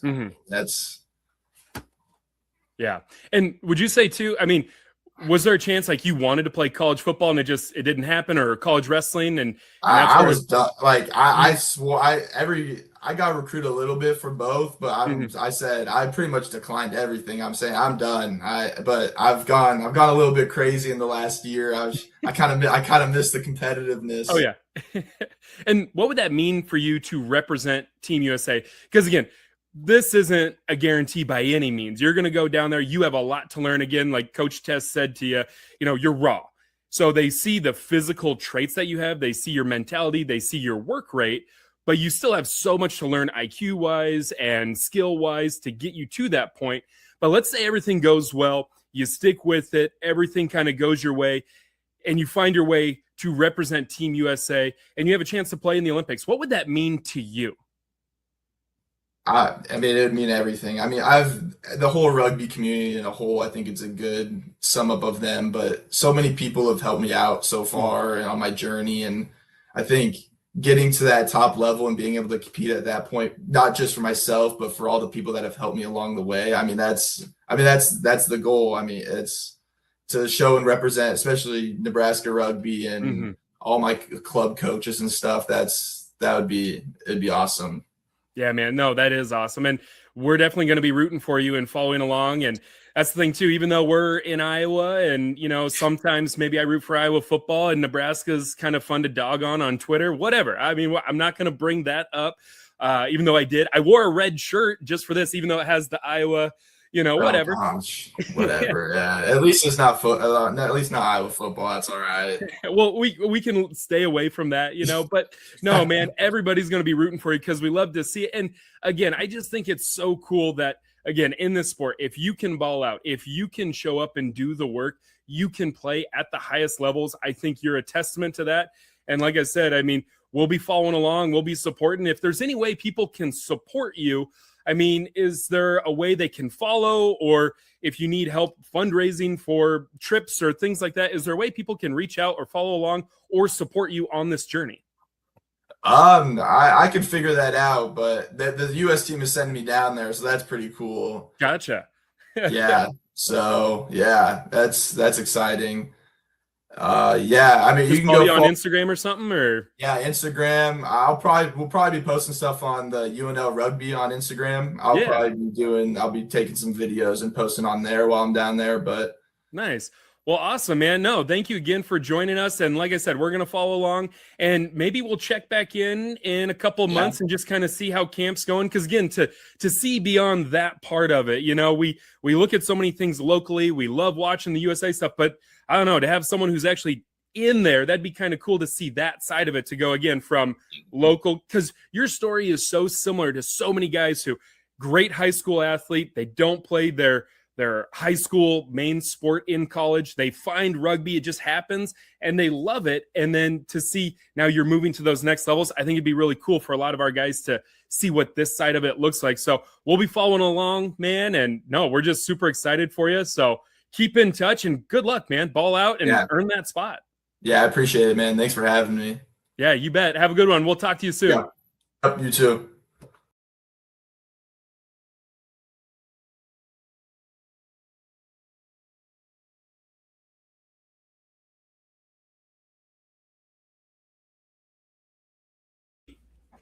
We are back from that interview. Yeah, there we go. Sorry. Again, still learning all the buttons and all the stuff. Really cool stuff there from Mr. Moser. Yeah. Hopefully he can go down to South Africa. And, I mean, he's there now. We'll catch back up with him and see what he's up to. It's just cool to see, too, and I said it multiple times in an interview. If you can ball, right? If you can play ball, if you can ball out and show you can, produce, they will find you. You will move up the ranks, and I know a lot of times it's like, oh man, USA Rugby, they look for the guys from, Cal and Life and Lindenwood. But the last match before the Argentina match, the man of the match was from, I'm pretty sure he was an alumni of Clemson, an NCR team, right? Like Paul Emmerich. And obviously, you and I guys, right? Yeah. Paul Emmerich, University of Northern Iowa, former wrestler, probably the greatest backline player in the history of USA Rugby. He went to UNI. Yeah. He balled out at a select side tournament. Tom Billups from Cal Rugby saw him and said, this guy should come to camp. And then he's an Eagle for a decade and becomes the most decorated Eagle. If you can play this sport, you will stand out. People will find you. And good luck to Drew as he heads down there and he tries to fast track himself to the Olympic Sevens team. Just really cool to see. And again, 8 months of rugby. It just shows. That's crazy. If you have those skills, if you have a work rate, if you have a willingness to learn, and you get the job done, it doesn't matter what school you go to, you will get found. Yeah. Good episode. No. Yeah. Peace, guys. Yeah. That was great. No. Good interview. Good stuff. Actually, oh man, I should take this off. Our next segment here, presented by Tri-Line Rugby Photos. What the Ruck? Yeah, these are so fun. I love these. The whole time it's just said pregnant. I know. Stole my wife's shirt. I told her, I'm like, hey, after you have the baby, can I have that shirt? Because it'll fit you now. Yeah. Yeah. Well, and she doesn't need it because she's gonna be all tiny again. I'm like, let me wear this shirt. And what the Ruck? Now it's time for the boys to take something from the world of rugby that might be confusing and break it down for you. This segment is brought to you by Tri-Line Photo. You made an incredible rugby play, and she caught it. Starting at $2 a photo, follow on the social media to get professional photos at your next rugby event. All right, so we are in the What the Ruck segment where we break down something from rugby that might be confusing to non-rugby fans, and honestly, it might be confusing to current rugby people, but they've been in rugby for too long. They're afraid to ask the question. So today, Philly V, what are we breaking down? Oh, the seasonal changes of rugby, and you got 15s, you got 7s. I actually get that question a lot. When's your guys' season? Yeah, that's what I was gonna say. When people go, practice starts. People go, when is rugby? Yeah. Because when you think NFL, all right, it's August to February. Yeah. Right? When is baseball? Well, you got your winter meetings. It starts in April, and then you go till October, right? Rugby is fascinating because there are so many different things happening. Simply put, it's a year-long sport. Oh, yeah. There is always rugby. There is no off season. Yeah, when there's not rugby, there's rugby prep. Yeah. Mhm. Yeah. And so for people who say, if we're going to answer the question, when is rugby? In Iowa, you have girls high school sevens in the fall. Mm-hmm. You have boys high school sevens in the spring. You have men's senior side, us, old guys, and women, and college. You play your competitive 15s in the fall. Mhm. And then in the spring is normally sevens, but then also in summer is like a summer sevens circuit. Yeah. Men's and women's, it's sevens in the summer. Mhm. College, it's sevens in the spring. Yeah, because they go home over the summer. And Phil, you brought up a good point too.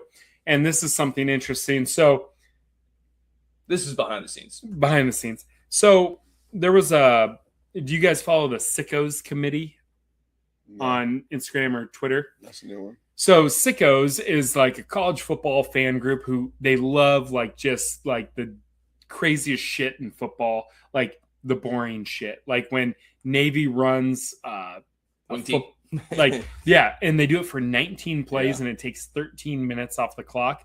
They love it. They love when Iowa because they love punts and they love safeties. So Sickos Committee, they shared all the national champions for rugby. But the thing was, there was like 20 plus champions because you have and this was just college. You have NCR, you have CRAA, you have D1, D1A, D1AA, D2, D3. You have men's, you have women's, you have 15s, you have sevens. Yeah. It's a shitload of stuff, and people are just like all confused. You were talking about it. Some teams on the West Coast and in the South, they're like, oh, yeah, it's rugby season. We start in January. Yeah. It's actually quite a few. Like, at a certain line across the U.S., it's like, hey, we play, like, the winter, essentially. Like, and then for us, it's fall, and it's like, it can be stupid hot those first few weeks, and all of a sudden it's like, hey, you make it into playoffs. We, for some reason, on the men's side and like women's side and stuff, we do playoffs, like the whole Sweet 16 thing. It's like still in the middle of fucking winter. Yeah, it'll be like snowing. It's like, God damn. That's what's crazy about our season. So this weekend on the 22nd, we go up to Dubuque. Who knows? There's been times we played matches where it's like 100 degrees. Yeah, and then you go to playoffs.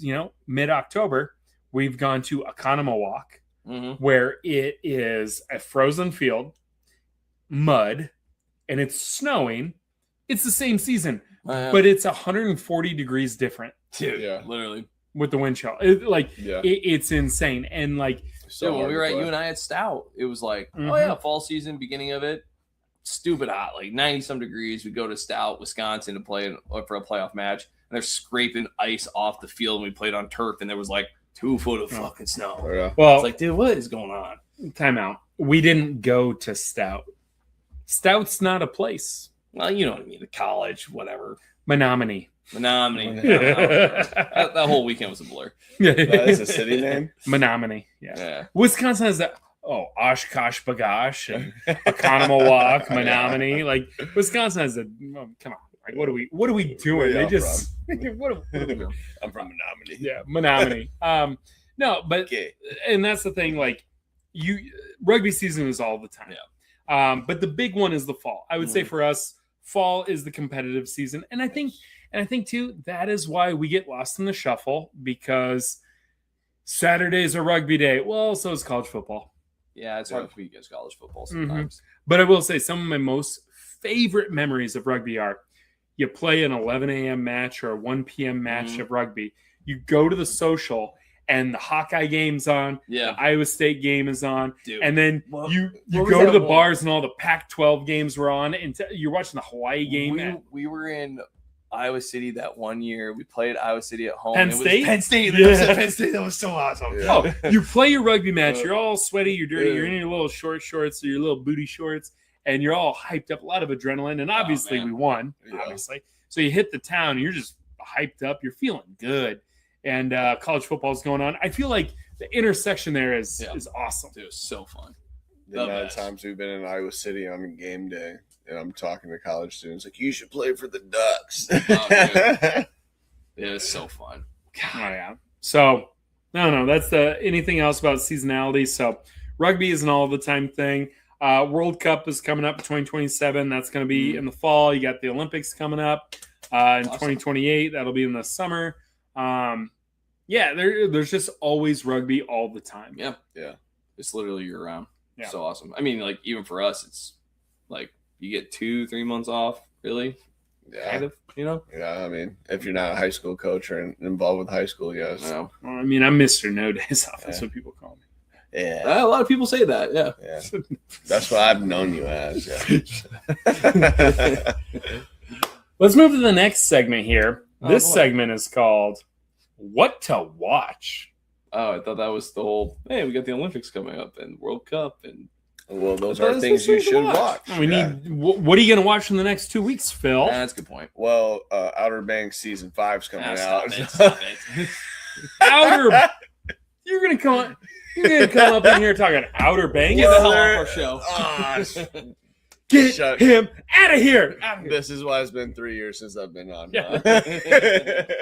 Bring some stupid ass take talking Outer Banks. This is why you didn't make the car. Darn it. Hey, did you watch knowing new episodes of It's Always Sunny? No, I'm gonna go do that when we get off this call, or not call, but when we get done with this podcast, I was gonna go do that at home. So you guys are old. Guess what? I enjoyed them. I heard it was really good. That is funny that you say that because this is season 18, which means they would be, if It's Always Sunny in Philadelphia was a human, they would be graduating high school. It's crazy. And you've been watching all 18 years since they came out. Yeah. I remember being like a junior in high school, watching the preview for like It's Always Sunny coming soon. I remember like, oh, that looks interesting, and yep, shaped who I am. Ooh, who would have known how much it'd change our lives? Yeah. The amount of times you guys have given out little quotes from that, and you both are laughing, and I'm just sitting there like, yeah. And you're like, you've never seen that before? Also, too, white people. Like, Oh, darn it. So, what to watch? Outer Banks Season 5. It's Always Sunny. First 2 episodes are out. But I will say, to the rugby stuff, and again, I wish we had Nichols because he could talk about this more. Saturday, August 22nd, the Springboks, they're going to play the All Blacks at 10:10 a.m. So South Africa, New Zealand, in the self-proclaimed rugby's greatest rivalry. It's the test for number 1. They're going to play each other. It's the first time in 30 years that they've done it. This will be on Rugby Pass. Yeah. So that's the top one, man. Like, if you want to see the best of the best, Rugby Pass, it's free. And the best. Dude, that app is sick. Also, I was all like, ooh, the Sharks. They played New Zealand. Oh, my God. New Zealand beat the brakes off of them. Nice. Yeah. Expected. Yeah. Did you see Nanu's rebuttal haka? I felt like I understood what he was saying, and I dropped a tear just because of like the emotion that all went with it. That was pretty sick. Yeah. Well, if Bremer drops a haka, like us guys who played for Bremer. Yeah. We'll stand up and like we'll do what he say did. it back to him. Yeah, we'll do it. But no, that was a cool moment. But also, too, how old is he? 44? 43. 43 years old playing professional rugby. Yeah. That's insane. Truly an anomaly. And honestly, I don't see him stopping anytime soon. No, the way he's running the ball. Dude, his first take, I was like, dude, if he played for us, he would score 8 tries a game. Yeah. Oh, yeah. 8 tries, shoot. That's if he's only played 20 minutes. Yeah, right? No, dude is a hammer. And, yeah, just a fun dude to watch. And, again, the fact he's playing with the Sharks, I think they have him more as like a coaching – he's like a player coach. Like they have him in a positional thing. Like a mentor on the team. Yeah. Yeah. And, like, he's going to do coaching, but also, too, like, I can still play. Yeah. The next one, up, kid. The Lions are going to play against the All Blacks on Tuesday, August 25th at noon. It's not a test, but here's the thing. The All Blacks, they're on this tour, right? Mm-hmm. How often can you watch the All Blacks play at noon on a Tuesday? True. Yeah, right. That's kind of awesome, right? Well, if you're Nichols, it doesn't hardly work, then yeah, I get that. Yeah. Yeah. He's always, hey. I'll watch it at work. Some of us are busy. Saturday, August 29th, the Springboks, they play the All Blacks again at 10:10.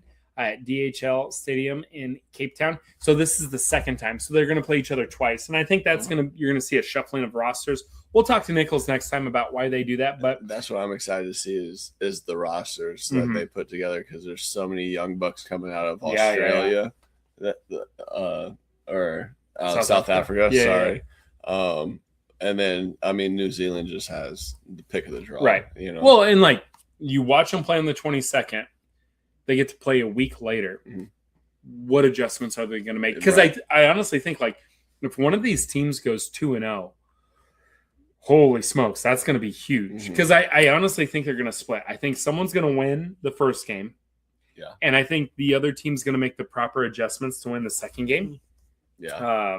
It'll be interesting. If a team goes 2-0, the team that goes 0-2, their country and their podcasts and their pundits will be on full-on meltdown. Yeah. Fire the coach, cut all the players, shut it down, restart it. We suck. Everybody sucks. Very prideful teams. Oh, yeah. It's rugby's greatest rivalry. But you go 0-2 in that, seeing those rosters, though, if you're a starter the first game and you're a starter the second game, that says a lot about you. Oh, yeah. As a player to watch. Oh, yeah. Another one on the 29th. So you watch the Springboks play the All Blacks at 10:10. At 2:00, Argentina, Las Pumas, not the second side. Argentina's top side, they play Australia. Ooh, okay. Yeah. That'll be fun. That's going to be on Rugby Pass as well. That'll be a huge matchup. Yeah. Really good test match there. And then the last one I got, just between August 21st and the 30th, the Currie Cup will pick back up in South Africa. So there's 2 rounds in this little window of the 2-week period. The Bulls will play the Stormers on the 21st, and then the Lions will play the Stormers on the 28th, and the Sharks will play the Bulls on the 28th. So Currie Cup, it's a fun South African tournament, and it'll be interesting to see how those clubs react after they played the New Zealand All Blacks. Now they're playing each other again. How do they bounce back? Again, if you want to watch top-level rugby, New Zealand, South Africa, watch it. And just so people know, USA Eagles, they did just beat Argentina 15, 25-24. They don't have a match in the next couple of weeks, but they will pick back up in the Pacific Nations Cup on September 12th when USA plays Japan in Osaka. Fiji will play Canada. And again, this is the semifinal. Some really cool stuff. Top 14 begins September 5th. And the Premiership, the Prem, as Nichols would say, the Prem, and the URC, they don't start until September, later September. So, yeah, some big stuff popping up here soon. So, Rugby Pass, get it. USA Rugby, they're going to be coming up soon. Watch rugby. And with that being said, watching rugby, another place you can watch rugby this Saturday in Waverly, Bremer County Bucks, they host Des Moines Rugby's D3 team. Or in Dubuque, the Wombats, us, we head to Dubuque, we play rugby. Go out and support your local rugby club. Find who your local rugby club is. Yeah, we're the only D3 teams probably playing because it's the only teams that are in it. Well, no, I was thinking too, we might have listeners in, I don't know, Pittsburgh. Piss. People in other my worst fear is being born in Pittsburgh. No, I just go out and support your local rugby clubs. Des Moines D2, did you look that up? Do they have a match this weekend? Yeah, they are in Palmer. They are at Palmer. Yes, so they are. In Davenport. Two Iowa teams. They're playing. Yeah. Is that what that means? I was doing the thing. Yeah. Those are all 3 games in Iowa that are worth watching. Yeah. No pun intended. No pun intended, he says. There it is. Right. There, I figured that out. Finally. I got it. College rugby really doesn't start until we got a couple weeks. High school girls rugby doesn't start for about a month. But get out, support rugby. Do it. Yeah, I think I actually think, because I'm a high school referee as well. They start the week after they start school, so they start school on Monday. Correct. Yep. So they got 24th. 2 weeks. So it'd be September what? We figured out they where play we're on streaming Mondays first. Not yet? I haven't gotten the word yet where we're streaming. But that'll be cool because you can actually stream with me because you're not coaching. Yeah. Yeah. I'll come at least once or twice. Yeah. Let me know where you guys are streaming, and I'll say that's where I'll referee that weekend. And I can be on the video, just not talking. We'll zoom in on you. We'll talk about you. But like, never mind. Actually, I don't want to be recorded refereeing. I make bad decisions. And we'll say normally I always tell the other commentators, someone like, hey, like, give grace to the referees. But if I see you down, I'll be like, what the fuck is this guy's problem? What idiot. Fucking I mean, stupid, give me what idiot, I give them. Idiot, stupid, savage, idiot. With that being said, he has no idea go what get was just certified. Well, there was just certification for us, so yeah, no, I need to talk to Patrick Lawson about what the plan is, but no, we're going to be streaming every single week. And that's the thing too, we have girls in this league who are nationally ranked. They're going to play very high level. They're going to do awesome things. So you need to see it. Before we get to the last interview, so we're going to end this episode a little different than normal. We're going to end it, and then we're going to talk to the head coach of Iowa State Rugby, Ant Frine, because if you're a Cyclone fan, right? Three Beards Media, Chris Shipley, big Iowa State fan. Three Beards Media also has a podcast called The Sigh of the Storm, Iowa State podcast. Did you know Iowa State has a kick-ass rugby program that competes for national titles? We're going to talk to their head coach. You can learn more about him. When that interview's over, episode's over. So that way I don't hold you hostage, so you don't fucking cry about it, Phil, you little bitch. I've been it. This will be a quick one. It's been over 2 hours. No, it's been an hour 45. Wait, Ben, you're just going to figure out the computer stuff. It's not my fault. I had to hang out with my friends and drink beer and talk about rugby. Oh, I'm so sad. Oh, I'm so hard. Whatever. I'm a father of one. I got to go home. Oh, I have 3 children upstairs. That's your own fault. I mean, it is. My son just thinks it's super cool that I'm going to be on the B Side Boys podcast. He's like, I'm going to go home. He's like, so what'd you talk about? And I'm like, you, Malcolm. I did. I wouldn't be lying. Well, hey, should we do some new merch? Yes. I love merch. Oh, you're talking about B Side Boys merch. B Side Boys, yeah. Oh. Yes. What, like, I want to do like a simple kind of look. Like, I've been working on some like simple designs. Okay. Would you be down for that? You got to add the 3 beards in the new ones. Mm-hmm. Oh yeah, they're a part of it. I know, but like you gotta merge the two. Maybe B Side Boys over his head. You know what I mean? I'll stick to the social media stuff. You don't have to. I'll do that. My bad. I'll just keep on playing rugby and just shutting up. I'm kidding. But again, before we get to Ant, do you have anything else, Juju? You want to like shout out anything else you want to throw out there? Shout out to everybody who's playing rugby, involved in rugby in any Phil, kind get of off way. your phone. Yeah. It just looked like you were looking down. What were you looking at down there? Looking at my leg. Big old thighs. Oh, is that just like a staph infection? Yeah, you would know. Yeah, no. Wait, don't touch me. We just rub legs. I thought like I was looking at your face. I'm like, he's on his phone and your phone's right there. Sorry. Yeah. Okay, yeah, keep digging in your leg at whatever the fuck that is. If you're playing rugby, keep playing. If you're refereeing, keep refereeing. If you're coaching, keep coaching. Find a successor if you want to stop. If you want to stop playing rugby, find a successor to take over your position. Keep the game going. And if you're new to rugby, hang out with us. Yeah, I'm telling you right now, Wombats are a pretty good time. Wombats, yes, throw it up, yeah. Woo tang. But yeah, thank you guys for having me. Had a lot of fun. Talking rugby is one of my favorite subjects, you know. Yeah. No, glad to have you, man. And again, I'm excited for Saturday. Big match for the Wombats. And I'm excited to see what all the training that we've done comes to, you know, and then just to be able to play that game and then dissect and then play another game, dissect, like it's just growth in rugby. It's the best thing in the world. It is funny, like how many podcasts where like people are like, hey, Hawkeye football, you should do this, or oh, hey, Chicago Cubs baseball, you should do this.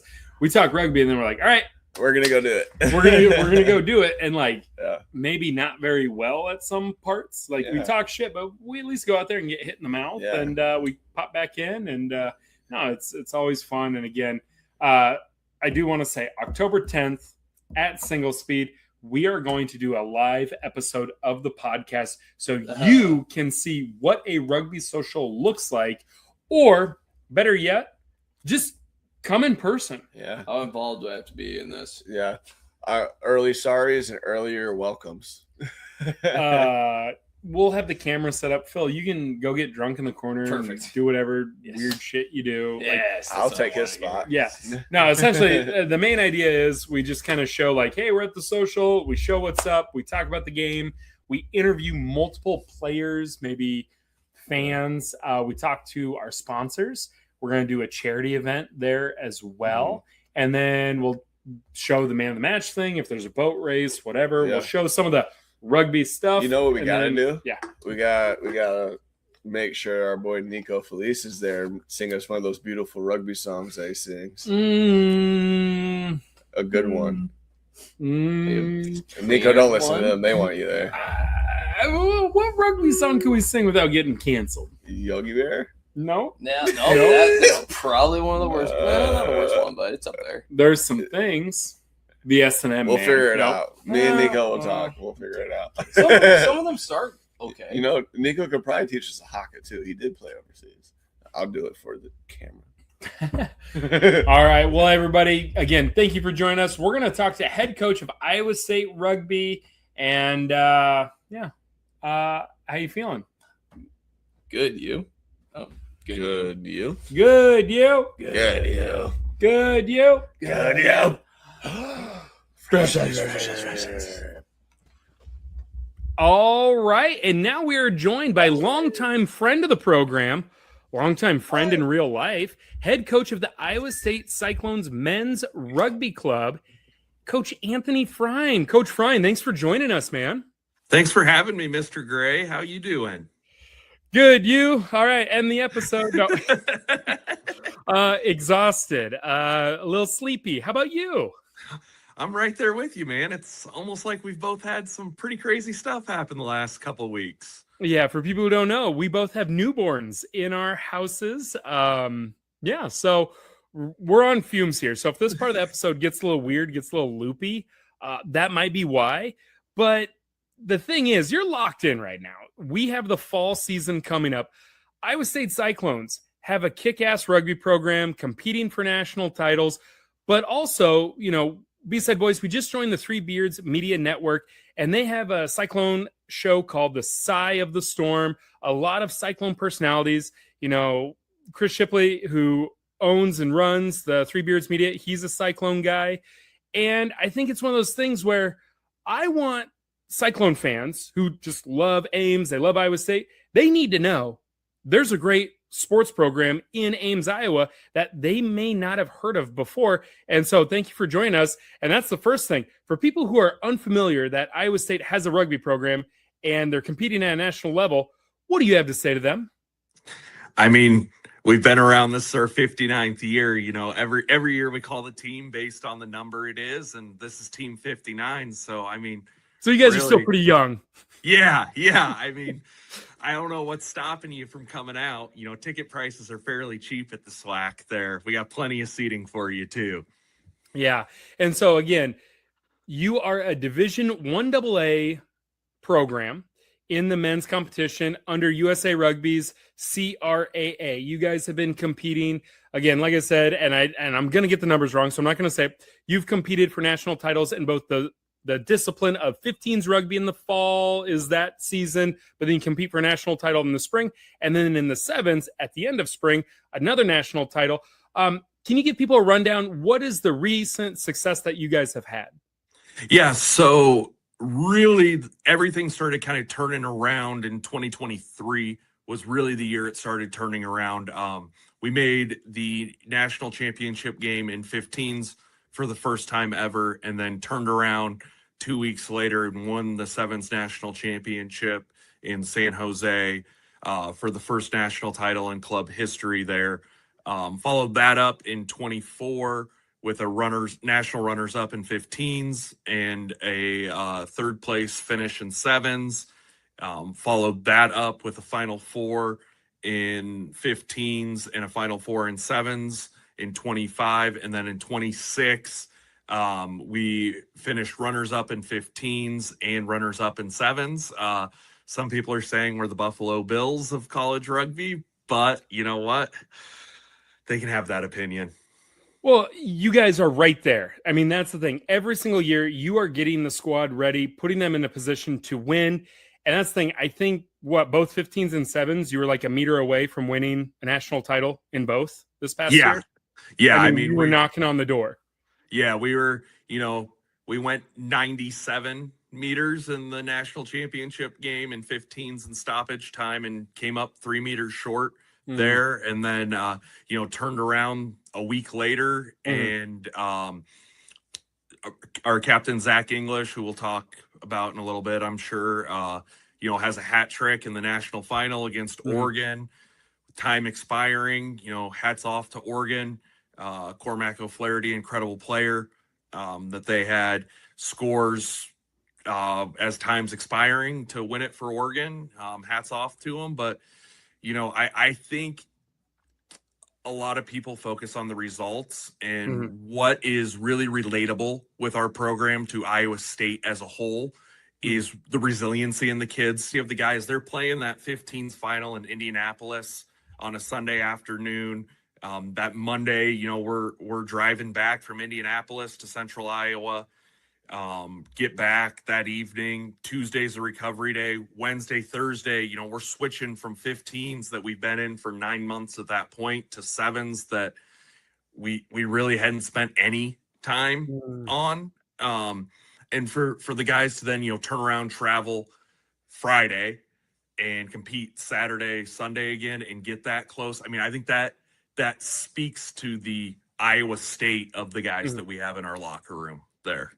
100%. And yeah, such a tough thing to be playing at that level. And again, I want to give credit to, you were saying like, oh, people will say, oh, the Buffalo Bills, but to be in the arena year after year after year, you have to go through the gauntlet of the conference tournament. You have to go through the playoffs. You have to make it there every single year, where we see a lot of times in rugby, teams will have like a big influx of like, we're going to do it. They have a great year or two, and then they kind of drop off. They disappear for a while, and then they come back.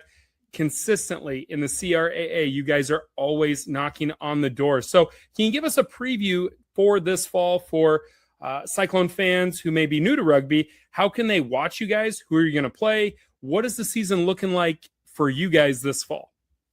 Yeah, so I mean, first off, our home field is at the Southwest Athletic Complex in Ames, Iowa, 400 South Sheldon Avenue. For longtime Cyclone fans, it's right where Cap Tim Baseball Stadium used to be back when we had a varsity baseball team there. Right now, we're in two-a-days. We started with a team meeting last night. Guys got 2 good training sessions in today. We'll roll that through this week. And then not this Saturday, but next Saturday, we'll be hosting Iowa Central Community College, who, for people not familiar with college rugby, thinking, why is Iowa State playing a community college? Iowa Central actually is a varsity program, and this is just kind of an annual, we'll call it rivalry game, that the two sides, we'll throw what we've got at each other early, you find out where our warts are, and then each go on our own ways within our respective competitions there. From there, we're going to actually take on Colorado State, who is a, annual contender in D1A, which is the highest level in college rugby.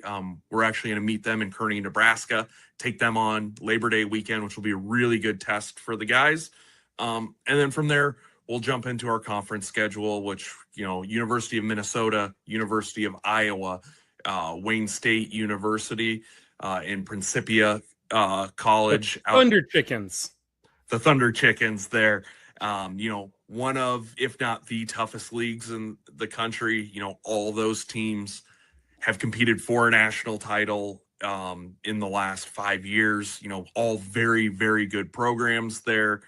Week in and week out, it's, our conference, there's a reason we do so well in the postseason. It's because we're tested week in and week out in the regular season. Yeah, and so who are some of the guys that people should look out for? Because that's something too, I think that's really fun about rugby, is you see a lot of guys who maybe rugby wasn't their first sport.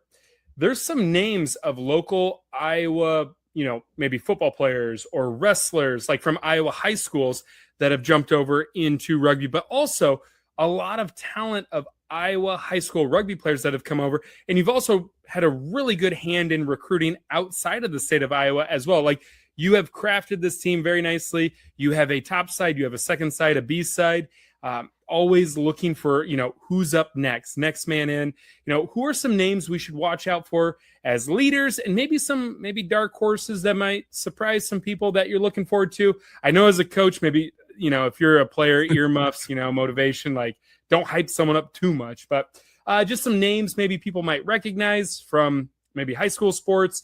Because again, I think rugby is just such a cool thing where you have guys who've never played the sport before and they do great. You have guys who played in high school, they do great. You have guys from out of state. It's a really cool mix of people you bring together to put at a national level. Yeah, I mean, I think that conversation, starts and really stops with Zach English. Zach English will be our captain. He's a product of Ankeny Centennial, multi-sport athlete, football captain, wrestling captain, baseball, you name it. They're really exceptional athlete that also was introduced to rugby actually through his girlfriend, Murray Bredding, who was also a standout track athlete, multi-sport athlete at Ankeny Centennial. And he's one of the kids, which is kind of a theme on our roster, where, he had offers to play everywhere below Division I, basically in any sport he wanted to, and chose to attend Iowa State University because he knew that this program could give him that athletic outlet that some other schools could, but also the education and the college experience. Zach is a 3-time All-American for us already. Really, for people who aren't familiar with college rugby, I would say he's going to get mad at me for saying this because he's a very humble kid, but I would call him almost a Tim Tebow-like figure in the college game, where highly, highly respected, by teammates and opponents, and national, media and people with a say in the game. And truly, I feel confident he is the best player in the country this year. And we're really lucky to have him as a player, but also as a person. He represents everything that's right about Iowa State University and rugby. And it just makes him a really special and easy to root for kid there. Well, and you said too, he might not be too pumped that you said this. So I'm going to clip this. This will be the social media clip to hype up this episode. So just make sure I get his Instagram so I can tag him. Yeah. And just to really make sure his head doesn't get too big, I'll just drop the note that his girlfriend Murray was all state more times than him in high school in rugby. So, keep Ziggy a little humble there. But, moving off Zach, I think kind of the dark horse local name that people would recognize as well is John Brown. He's a product of Van Meter High School. He was a standout football player at Van Meter, went to Grandview University originally and played football there, and realized he wanted to study engineering. His older sister is actually dating one of the Johnson brothers, who have both played for me at Iowa State. They made a connection between me and John, hit it off pretty quickly, and, came to Iowa State with the intention to play rugby, having never played rugby before. But anyone that had watched him play football at Van Meter, his athleticism and things that translate to rugby jumped out on the tape almost immediately there. Had a really strong season last year for us, and there's a lot of meat left on that bone developmentally for John. Well, and that's something, we have another interview in this episode as well. And it's one of those things where if you're athletic and you work hard and you're a good listener and you care, and if you can ball, like, you will find playing time. Like, if you can play, you will find a place on the field.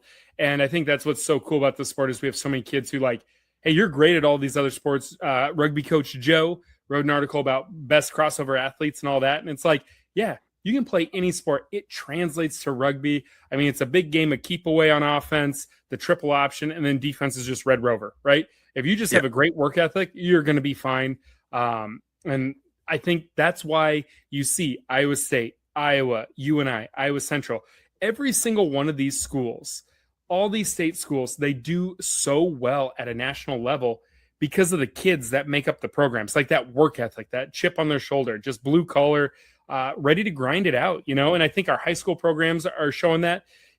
Any other kids from like the high school league or anything like that you're looking for a big impact, or any incoming freshmen or just anybody? I don't know. I mean, I think the big elephant in the room here is Brock Klumpers, who is a grad transfer to us. So Brock was a high school All-American. His dad was an age grade coach.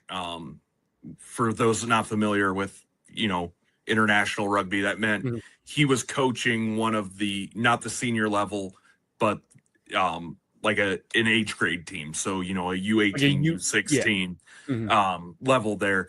Brock, we thought maybe we were going to get him out of high school originally, ended up going to Central Washington, which is a varsity program, obviously in Washington there. They shut their varsity program down. So stupid. That's a whole nother episode about how that got shut down. Yeah. But hey, it worked out for you. Yeah, I mean, I obviously stayed in touch with Brock and his dad, Tim, over the years. And, saw the news, gave Brock a call. He was on a visit a couple weeks later. And we're really excited there.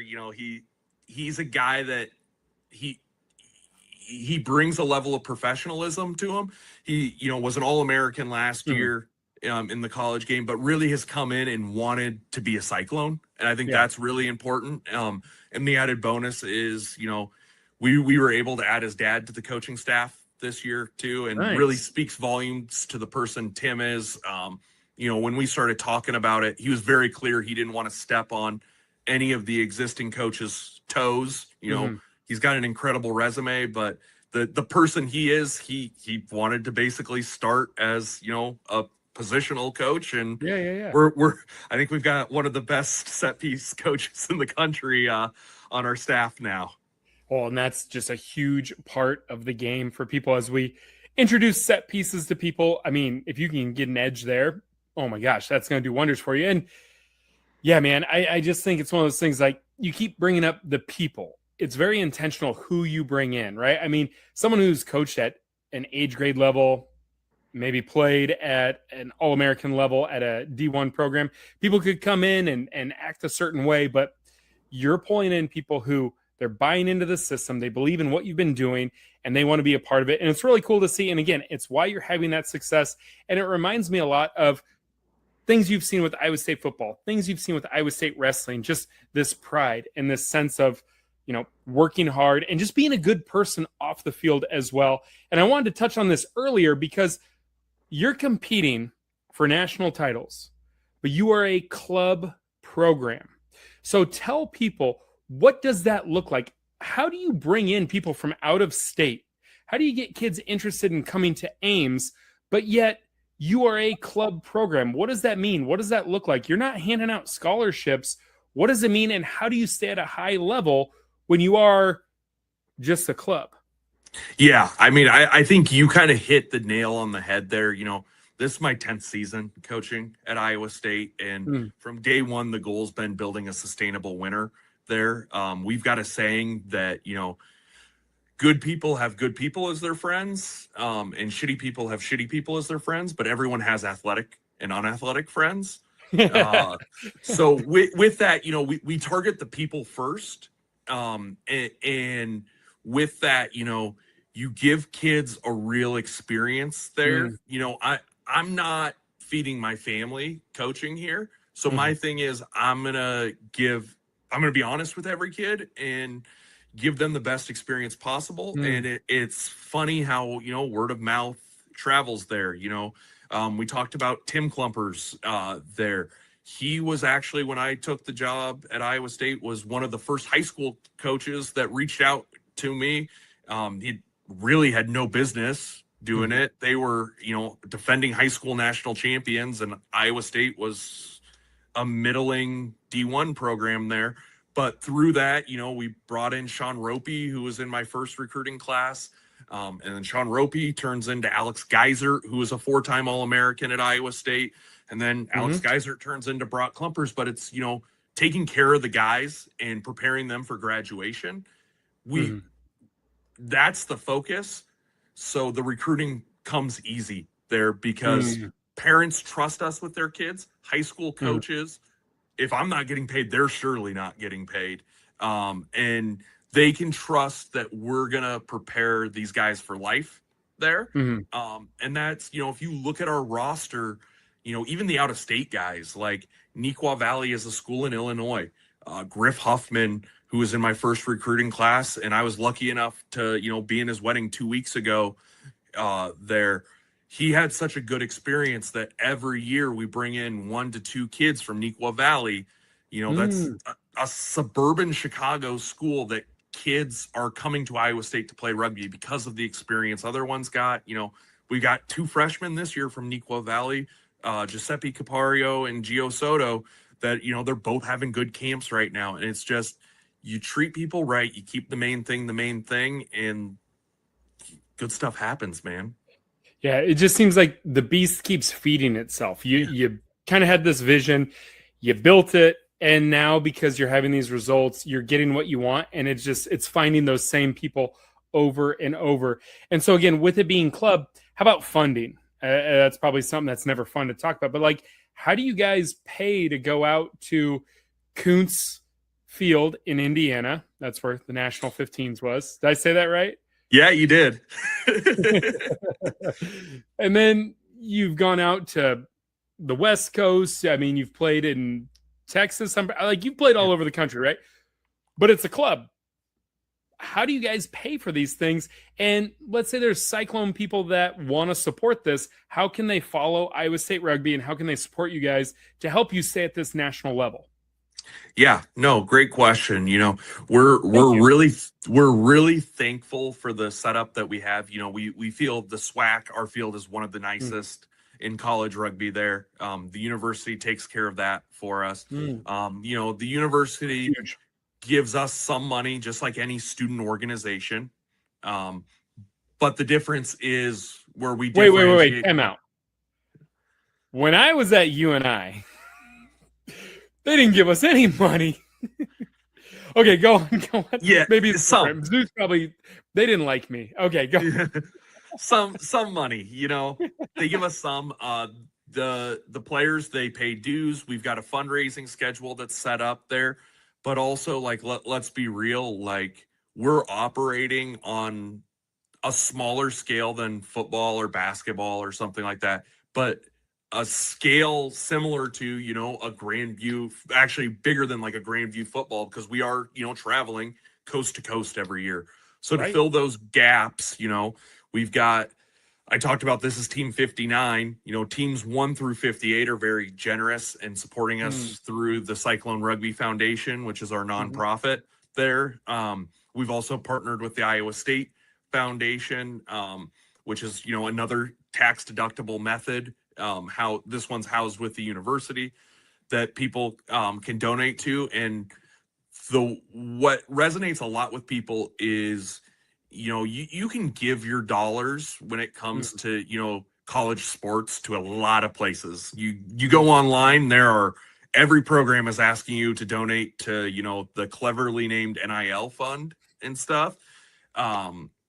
The return on the dollar with our club, I like to feel, is very, very high there, because you're not buying a future millionaire. What you're doing is you're supporting a future teacher, a future police officer, a future engineer, a future doctor. We can run through the list.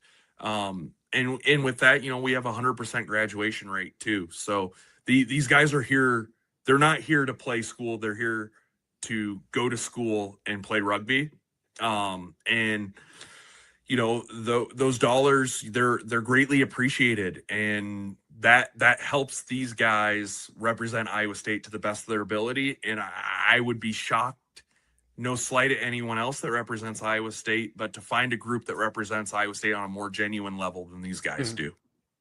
Well, and with the NIL world right now, I mean, not to kick a dog while it's down, right? Like when Matt Campbell left Iowa State football, and how many guys left to go to Penn State with him, or just guys left in general. Like, I mean, you're not seeing transfers. People are here because they want to be here. They're at Iowa State because they want to be at Iowa State. They have pride wearing that logo. It's not just, hey, where's the best deal? Because again, in rugby, it's not like you're getting cut a check anywhere, but you're not like, okay, I got to just keep on moving, right? I mean, people are here because they want to be here. Like you said, they wear the crest, they're proud of it.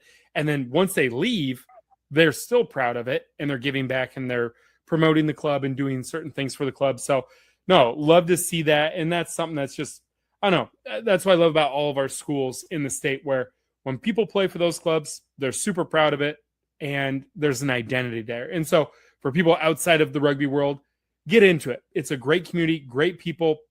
And I mean, there's just, you guys have a lot in common. And what I did want to say though, people outside the rugby world, and this is going to be, if you don't want me to use the earlier part for the social clip, I won't. This is for the social clip.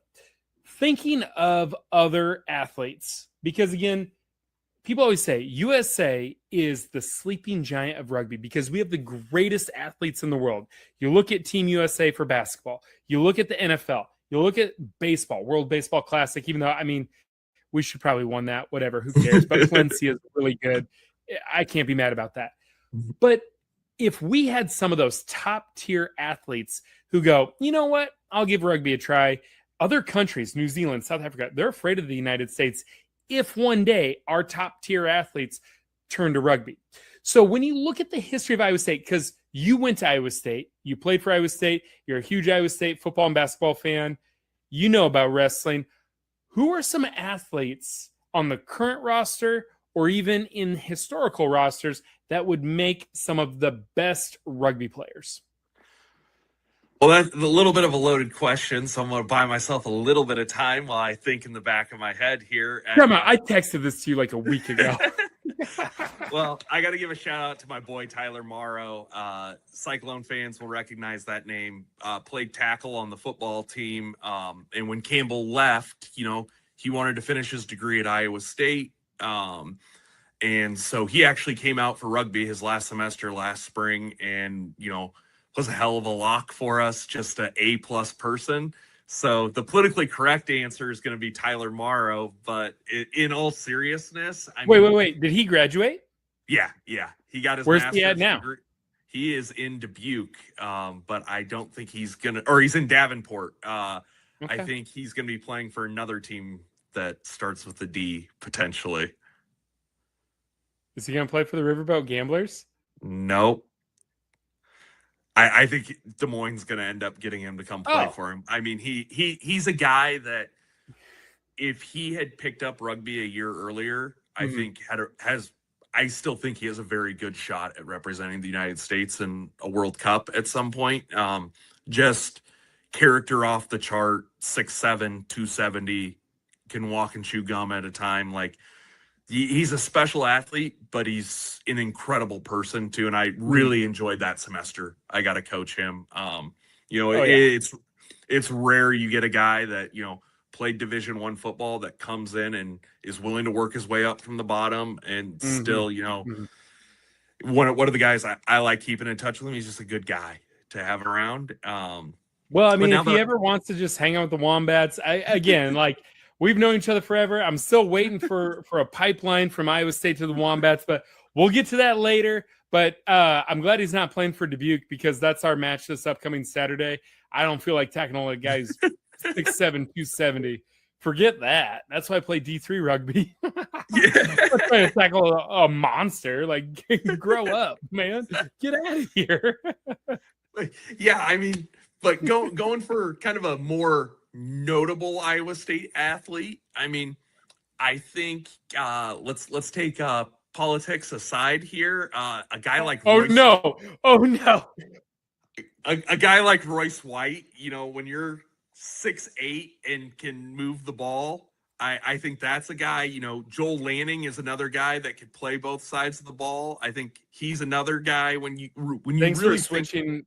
So I didn't make a comment like, yeah, Royce White would be great on the women's rugby side. What in politics aside? Oh my God! you know what? And we can also throw a third one. Nice guy from Royce White's era at Iowa State, Melvin Edgem. Was lucky enough to have classes with him. I think he might be the smartest human I've ever met, and was also the Big 12 Player of the Year in basketball. But one thing all those guys have in common is just the raw size, the height, the physicality, but also the vision. I think a lot of people that have never seen rugby think it's a lot of smash. Right. You think football, right? Like ball looks same, run, smash, and it's like the 3-man weave in basketball, man. Like it's moving without the ball. Basketball players, and Joe Lippert said it, basketball players make the best rugby players because they read, they react, they go to space, they follow their pass. That's where it's at. You know what I mean?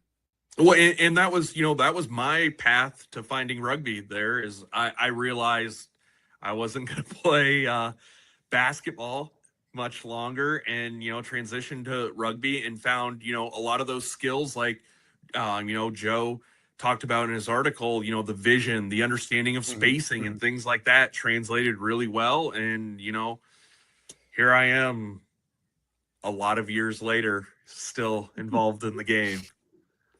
Dude, it's an amazing game, and I'm still flabbergasted you brought up Royce White in these trying times. Hey, that's the clip. That's the social media clip right there. Gee whiz. What? Okay. Yeah. But Joel Lanning, though, and you said Tim Tebow earlier, right? A smash mouth guy who could play quarterback and linebacker, both sides of the ball. I think he's the guy, too, where I would have loved to have gotten my hands on him to play some rugby. I tried to. Guys, fun story about that is, so when Paul Rhodes left Iowa State, Joel's now wife was friends with the girl I was dating at the time. And, we were at a Friendsgiving, and I tried to convince him. No luck there. He ended up having a little bit of success under Matt Campbell, I think most people would say, and things turned out okay. But there was a time where I was trying to get him to play some rugby. Oh, yeah. Well, and another one, too, Jeff Woody. He was a guy who actually, I went to his CrossFit gym for a little bit. He actually went to a few Des Moines practices, and I think he played with Southeast Polk's alumni team in the Toys for Tots tournament one time. He played for Iowa State, too. Yeah. He wore an Iowa State jersey. Let's just say that at a Toys for Tots tournament. What was the acronym? Ankeny Summer Sevens hang out like every Saturday. Yep, that's what it was. Yeah, I played on that team. I did not play with him, but he was also a guy. And when I went to his gym, I was just like, "Dude, you got to play." He's like, "Yeah, man." I always love it too when you play men's rugby, and guys will be like, "Yeah, man, I just don't know if I have it. I don't know if I'm in shape." And it's like, if you came to practice right now, you would be the most fit, most athletic, strongest person with the most explosiveness, and yeah, I just don't know if I can do it. And it's like, look at me. You'd be fine. You would be more than fine. You would excel. And they're like, yeah, nah. It's not for everyone. And, I think you're selling yourself a little bit short there because, we have had other athletes from Iowa State that have tried to cross over when their, varsity aspirations kind of died out. And rugby does require a different level of fitness and some, mental skills there too, where it's not for everyone, and that's fine. Right, that's what makes it worth doing, is that it's challenging. And right. No, for sure. And no, I'd love to see more people from the Iowa State fandom get to know the Iowa State rugby program, follow you guys. Because again, Iowa State has such a passionate group of fans for basketball, for football. If you want to get behind a winning program, follow the rugby team. And, that's not to slight anybody else, but it's a lot of fun. It's in the fall. So when you guys have home matches, when the football team is out of town, because you guys play on Saturdays in the fall, go to the SWAC, pack the SWAC, check it out. It'll be a blast. It costs nothing to go watch you guys. You guys are going to have an awesome fall season. So No, I appreciate for coming on, man. Any last words you want to like give out to the people? Any last shout outs? If we can maybe fit one more social media clip in here that I can just. Well, I mean, I think I burned my hot take with the Royce White take there. Brother, you fried my brain. It completely derailed me. Well, I mean, here's the thing. If someone's on the fence about coming out and supporting the team, I can tell you that you won't be disappointed if you come out. You know, it's a very family-friendly environment. You know, I said this is my 10th year here, and now we're at the point where, you know, there are kids that are playing for us that are freshmen now that when they were younger, you know, were on the sidelines cheering on Iowa State and grew up wanting to be Cyclone rugby players. I think that's really cool. And, you know, I can tell you the amount of game balls and balls that disappear to random kids after every game blows whatever university budget we get away. The guys are great. You know, they're appreciative of it, and they're real genuine with it. So if someone's on the fence about, you know, coming out, they don't know if it's, you know, this isn't 1985. There's not going to be a keg on the sideline and people doing keg stands there. You know, we're there to represent Iowa State. We're there to compete and show, you know, what Iowa State University is like. And that's what makes rugby special is, you know, it's not for the money. It's not for the fame. It's really to represent the values of this great university with people that want to represent those values. 100%. Well, hey, Ant, good luck this fall, man. Thank you so much for joining us. We are going to follow along. If you want to support Ant Frine and his Iowa State Cyclones, follow them on all social media. Check out their matches in person at the SWAC. And go win a national title, man. Thanks, man. That's the goal. Let's get 2 this year, actually, though. Hey, yo, let's do it. All right, we'll talk to you soon, brother. All right. Thanks, man. Love you. All right. And that was the end of that interview. Thanks, everybody, for listening. This was episode 180 of the B Side Boys Rugby Podcast. We'll see you in 2 weeks. A lot of rugby to be watching, a lot of rugby to be had. Get out, support rugby, play, watch, do all the stuff. All right. Love you. Bye. See you later. You guys are great. We love you so much. And we'll see you later. And goodbye.